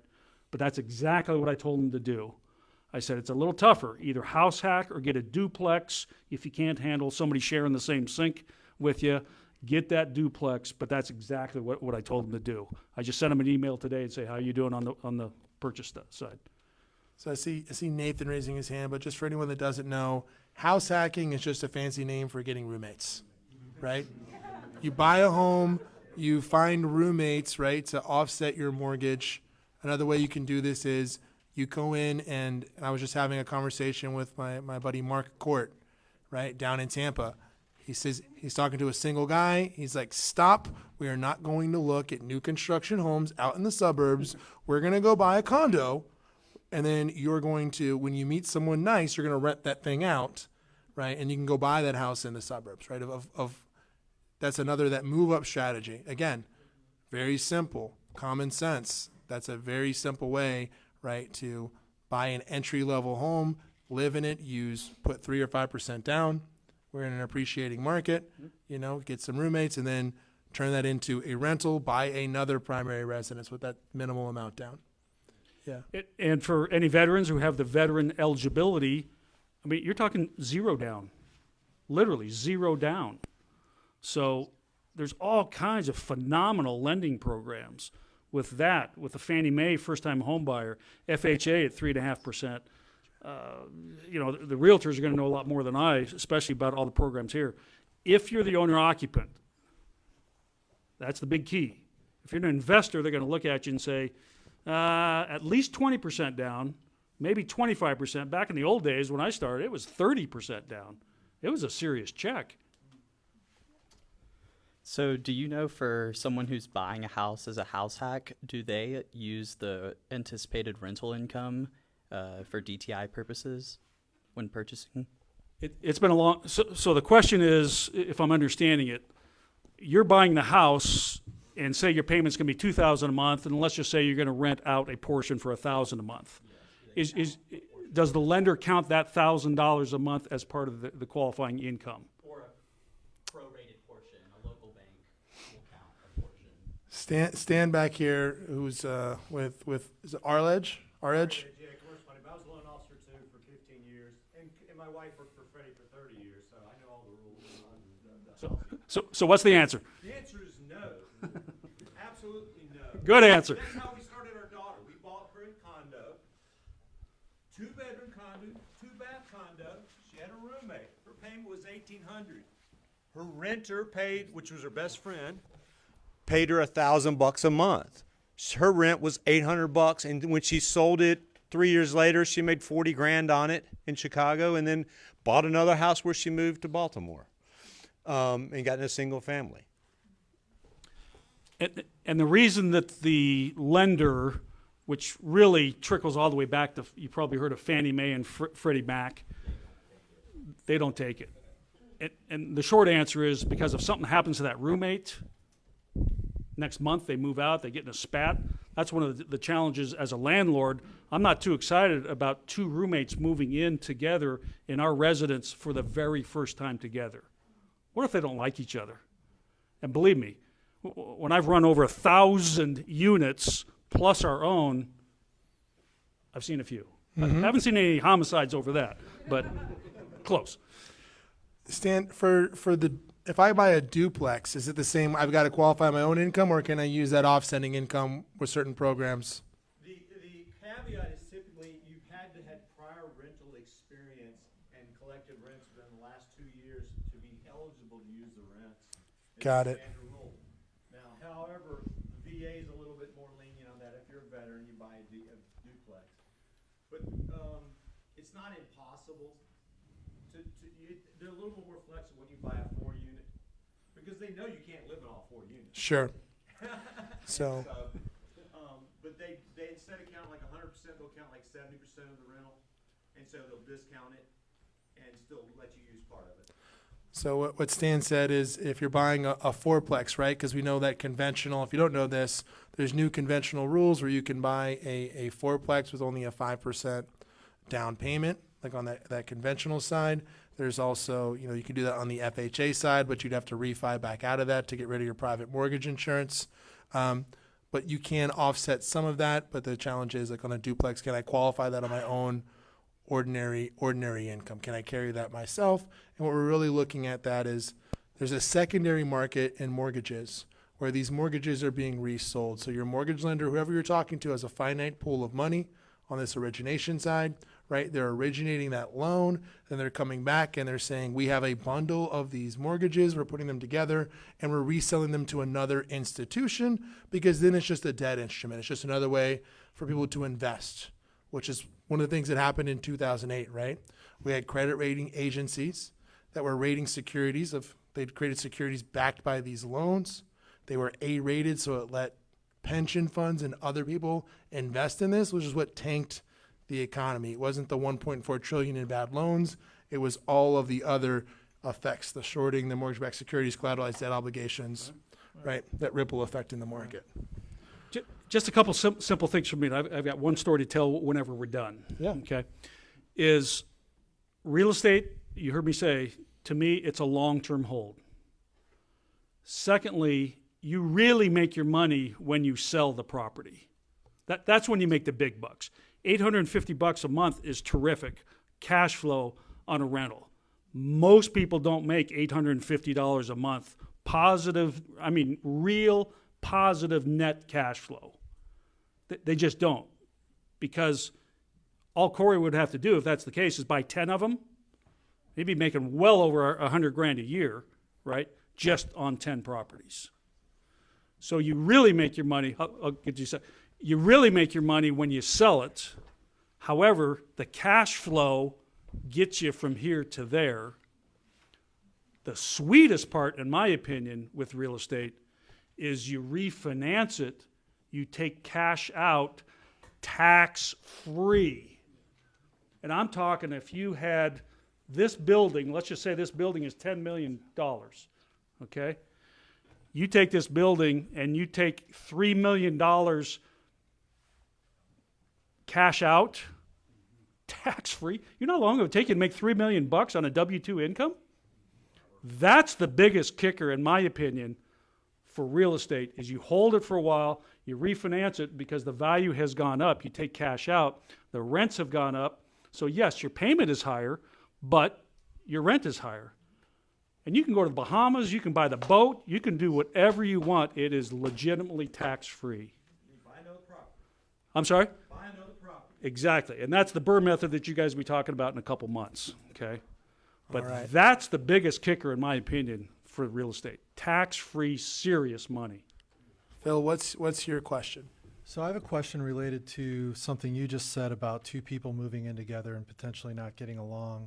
And it also relates to Cory's property. You said that's a student rental, 1,600 square feet, 4-bedroom, $3,250 a month, which is really impressive. So is that room by room, or is it room by room? Yes, and sorry, thank you, David. Yes, it is by the room. I have all the tenants are on the lease, and parents co-sign as well as like guarantors for the rent each month. So I'm not having to like chase around each roommate for their respective like portion of that. It all comes as one payment to me. They pay on time on the first every single month, which makes it really nice. But I make sure like the parents co-sign on that to guarantee it. And it's like an automatic withdrawal. Like I set up an ACH payment like with them that such that it never makes it to like the late time, which I think is like 10 days or something like that. It's just going to pull it out of one of the parents, put up an account and said, hey, you can pull it out of this as a guarantee. But they pay consistently. And then specifically with students, what I do is the first year that they're there, because I really like to have 2 years like run with them at least. So I like upperclassmen or grad students. The first year I put it's non-negotiable, but it's a quarterly cleaning fee.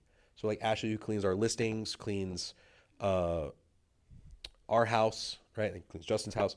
She goes over there every quarter. It's $250. They pay her, and it's just a way to guarantee that the property stays maintained, well kept. Usually after that year, I'm open to like waiving it if they keep a clean house, but it's a way to guarantee for me that the place stays like well kept and well managed.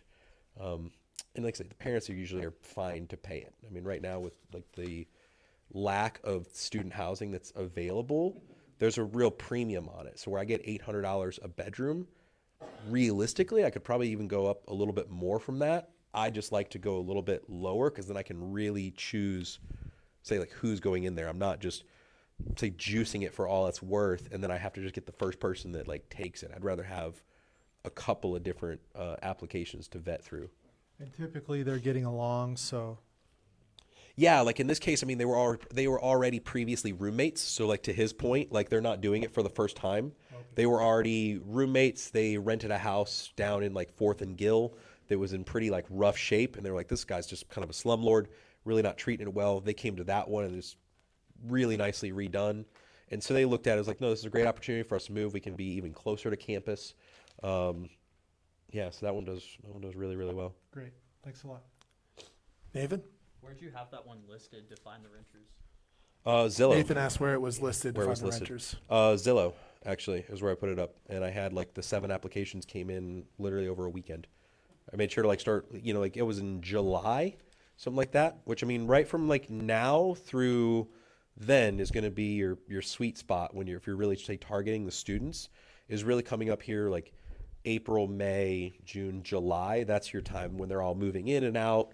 And then I just do a 1-year lease so it doesn't like end and say it's not July to May, it's July to July. So even if they move out, like they're still paying. And you have a property manager on that one. That's right. Yeah. Yeah, horse.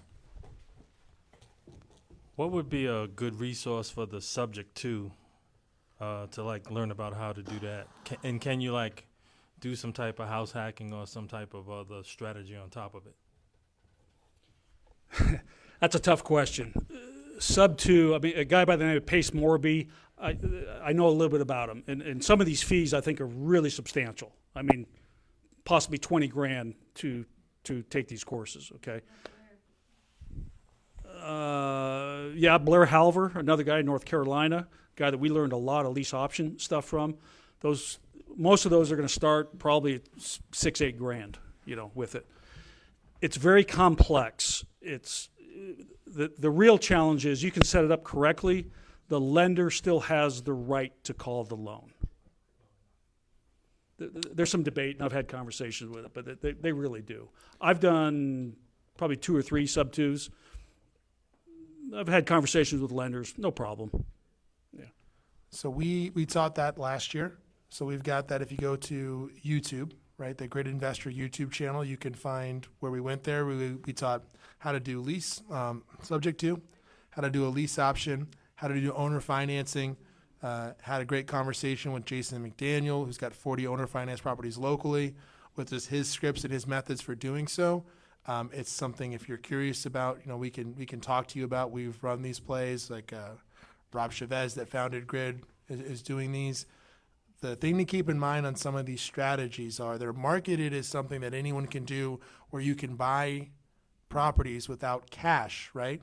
And yes, that's true, but like lots of other things, when you have money, people want to give you money. And when you're in a place where you have enough resources where if the note gets called, you could figure it out. You can tap cash. I know guys in here that would just come to at least take a property off of my hands because we've got that. You're in a different place. Sometimes if that's the only way I can make a deal work and I'm a brand new investor, I'd just be cautious because the game, right, David's talking about is how do I hold on to this, not how do I become temporarily rich and then I'm the guy that loses 7 properties when the market turns. Right. Yeah. Who else has some questions for David before he wraps up here? Corey, here, jump up here, man. Just when we talk about tolerance for risk, and I recognize that is a broad spectrum because everybody's going to have their own unique tolerance for risk. But I'm curious for you, do you ever deviate? I suppose when you're doing a buy and hold strategy, particularly, right? Not the flipping math. So how much in those cases are you honoring that 70% of ARV minus the cost of repairs formula, or if you're taking into account, I'm going to hold on to this for a long time. So I mentioned, I'm fine upwards of, say, 80% of that number because I recognize too, say for that property, I already knew going into it, there was a very high likelihood that I was just going to leave some money in the deal. And I'd already made peace with that of I'm going to leave 30 grand into this because at that point would be about 10% as a down payment, right, on an asset that's going to be turning well for me. So I was curious if you've ever deviated from that, if there's any risk tolerance for you or just any insights you can share into that. Yeah, excellent question. So I would say the 70% rule is if you're going to fix and flip. If you're going to hold on to it, I'm going to push it much higher, 80 or even 85%. Because for me, again, I'm a lot older than most of you here. So our risk tolerance has gone way down. When I was your age, I was a bear. I'm all over these things. I mean, we're going to put this thing together one way or another. I'll be on your roof coming down the chimney, meeting Santa, coming the other way. But now we want to spend more time with our, grandchildren and do things of that nature. So, if you're going to buy and hold, you're probably going to be paying more for it, 80 or 85%. It's all about the cash flow. Just like stocks, right? They go up and down.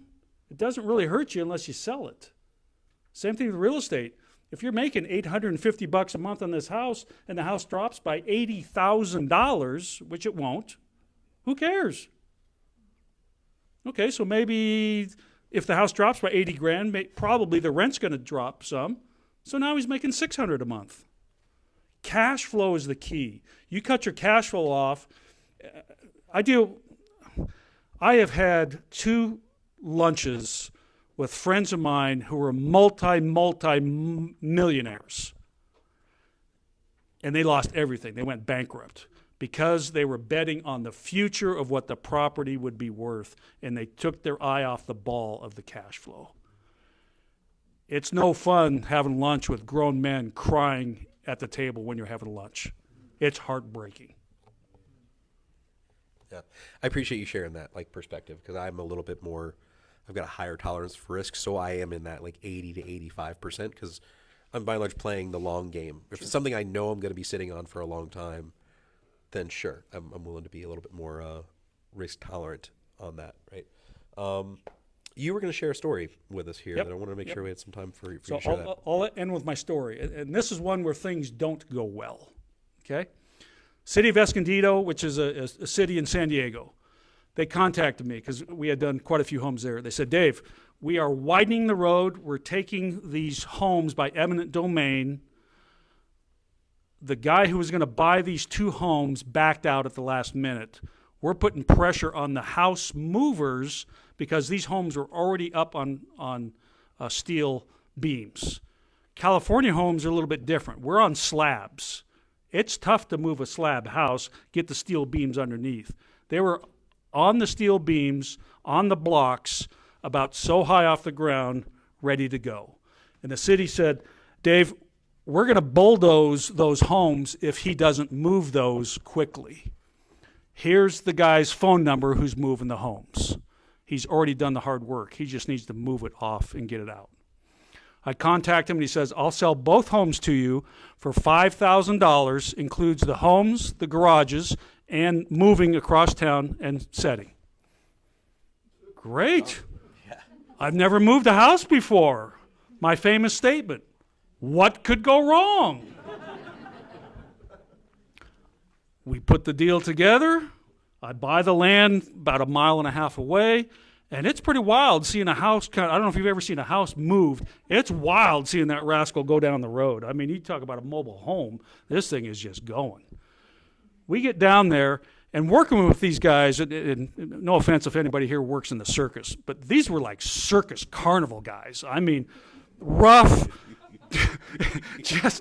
They were a different breed, okay? So there's only so much room on the lot to put these 2 homes and 2 garages. And it's a 3 and 2 were the homes, 3 bedroom, 2 bath, about 1,150 square feet with a attached garage, but it was just an L. So you had your house here, you had your garage attached to it. Well, he puts the house in a place and then puts the garage in a place not in the correct placement. And by the time he sets the second house and garage, it's like landlocked. You literally couldn't get the garage where it needed to go. And the guy just walks off. He won't come back. I call him. He's not returning my calls. 3 weeks later, I say, we're going to torch your beams, literally. And I mean, we're talking I-beams that are this thick, and I mean, it's from here to half the distance back here. These things were huge. He shows up on the day that we're ready to torch these things, because we had to cut him to get him out, and he is angry, would be an understatement. And I'm like, I don't know that I want to wrestle with a circus guy, you know. And again, this was 1999, 2000, okay, so I'm a lot younger, and again, pretty aggressive. And I say, his name's Dort. I said, Dort, you need to get off the property or I'm going to call the police. He leaves, and I'm thinking, what am I going to do? And I'm like, I'm determined to get this garage to where it needs to be, or I can't sell these things. Talk to Robin, well, what are we going to do? Well, there's only 2 things I know what to do. We're either going to hire a helicopter to pick it up and move it, or we're going to get some honking crane to come out there and pick it up and move it over. Well, I made a few phone calls to the helicopter guys, and I thought, man, that is going to work, you know. And everybody says, well, how much does your garage weigh? I'm like, I have no idea. It's stucco, you know, the big garage door, and there's no bottom. I mean, there is literally no slab, no beam, no anything. So I finally get this company, comes out of San Diego, and they've got these, I think they're called the outlookers, like you've seen on fire trucks, you know, where they go out. The round things that go down on the ground, that the outlookers go down, these things were huge. I mean, they're like 4 or 5 foot diameter. On the side, it says, beware, stay away, you may be killed. I'm thinking, okay. This was a big crane, and the crane time cost is from when they leave their yard in San Diego, and we're about 30 miles north of San Diego, traffic or no, it doesn't matter. It's like a taxi cab. They're clicking the minute. They get up there about 7:30 in the morning on Friday. They set out this, I mean, it's like the biggest cranes that you see that can drive, okay? This guy comes out, gets everything set up. They hook up the rigging onto the garage, start to pull it off the ground about 2 feet, and the garage is coming up not level, right? I mean, ideally you want this thing to come up. Starts coming up this way. They put it back down. They get up there, kind of redo some of the rigging with it, start going, and they're picking this thing up, and everything's going great. They're going over the house, and all of a sudden this thing just literally turns and kaboom. I mean, it stopped the traffic, the dust. I'm standing, my mouth's wide open. The guys who have done lots of work with me, they had ropes on each corner of the garage, and at the presentation that I did at the other place, I've got pictures of this, okay? So I've got pictures of him picking it up. I've got pictures in the air. I don't have pictures of it dropping. Why? Because we're all running. I mean, literally, we're running. It would have killed those guys. And these guys built our own house. So I'm standing there, my jaw's wide open. I'm looking at the crane operator. He's looking at me, you know, because the crane operator is like way up here, right? He's way off the ground. He comes down and he says, "Man, this has never happened before." And I'm like, you know, okay. He says, "I got to call my boss." Okay. He calls his boss. He comes up. A couple hours later, I mean, you know, everybody's powered. Everybody's, you know, I'm over here. And they finally come over, and he says, "Dave, we are really sorry what happened. We're really sorry. Here's our bill for $2,500 for our crane time." I kid you not. And I said, "Sam, I have never, ever stiffed anybody. But short of a judge telling me that I have to pay you, there's no way I'm paying you. There's no way." He left. No communication. I call him a month later. "Hey, can we have lunch? Can we chat about this?" "Dave, we're adamant.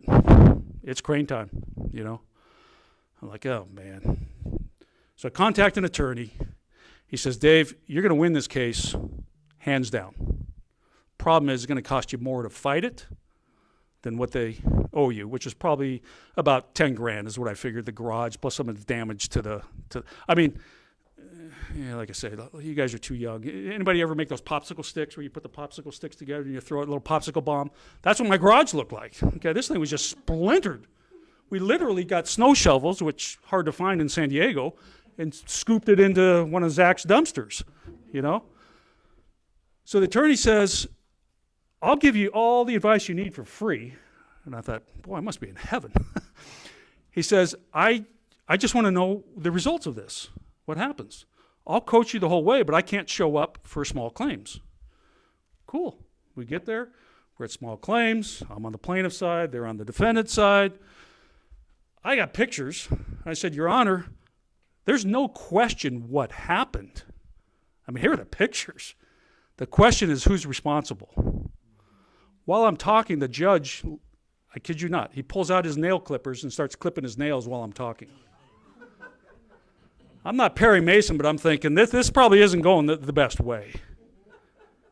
At the end, he said, "Mr. Zook, you lose. You owe them the money, the $2,500. And when I said, "Why?" he says, "Because on the back, where you put your initials on there for the crane time when they left San Diego, you also accepted all the responsibility for what happened up to and including death." I lost. They got a judgment against me. I wrote them a check for $2,500.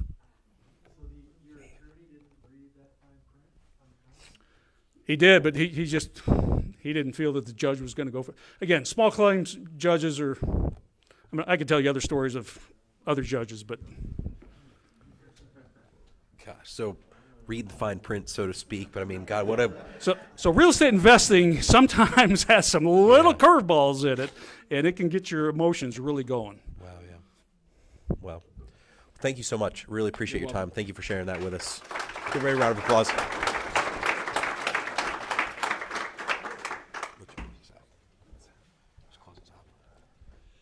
David, if people want to follow up with you, how can they reach you? Can we share your contact information when we send out the recording? Yeah, if they want to come talk to me afterwards, I've got cards. My fees are real simple. It's basically you take care of lunch and we'll chat. Not a bad deal. Sounds like what that attorney charged. Yeah.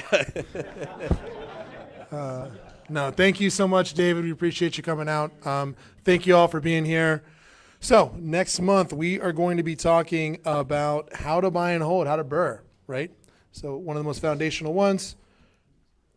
Follow us on Grid Knoxville is probably the easiest way to follow us on Instagram.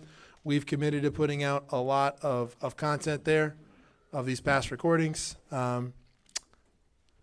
And just thank you. Thank you for coming out. Thanks, Go take Ray. some Appreciate action. you. Go buy some stuff. Be careful.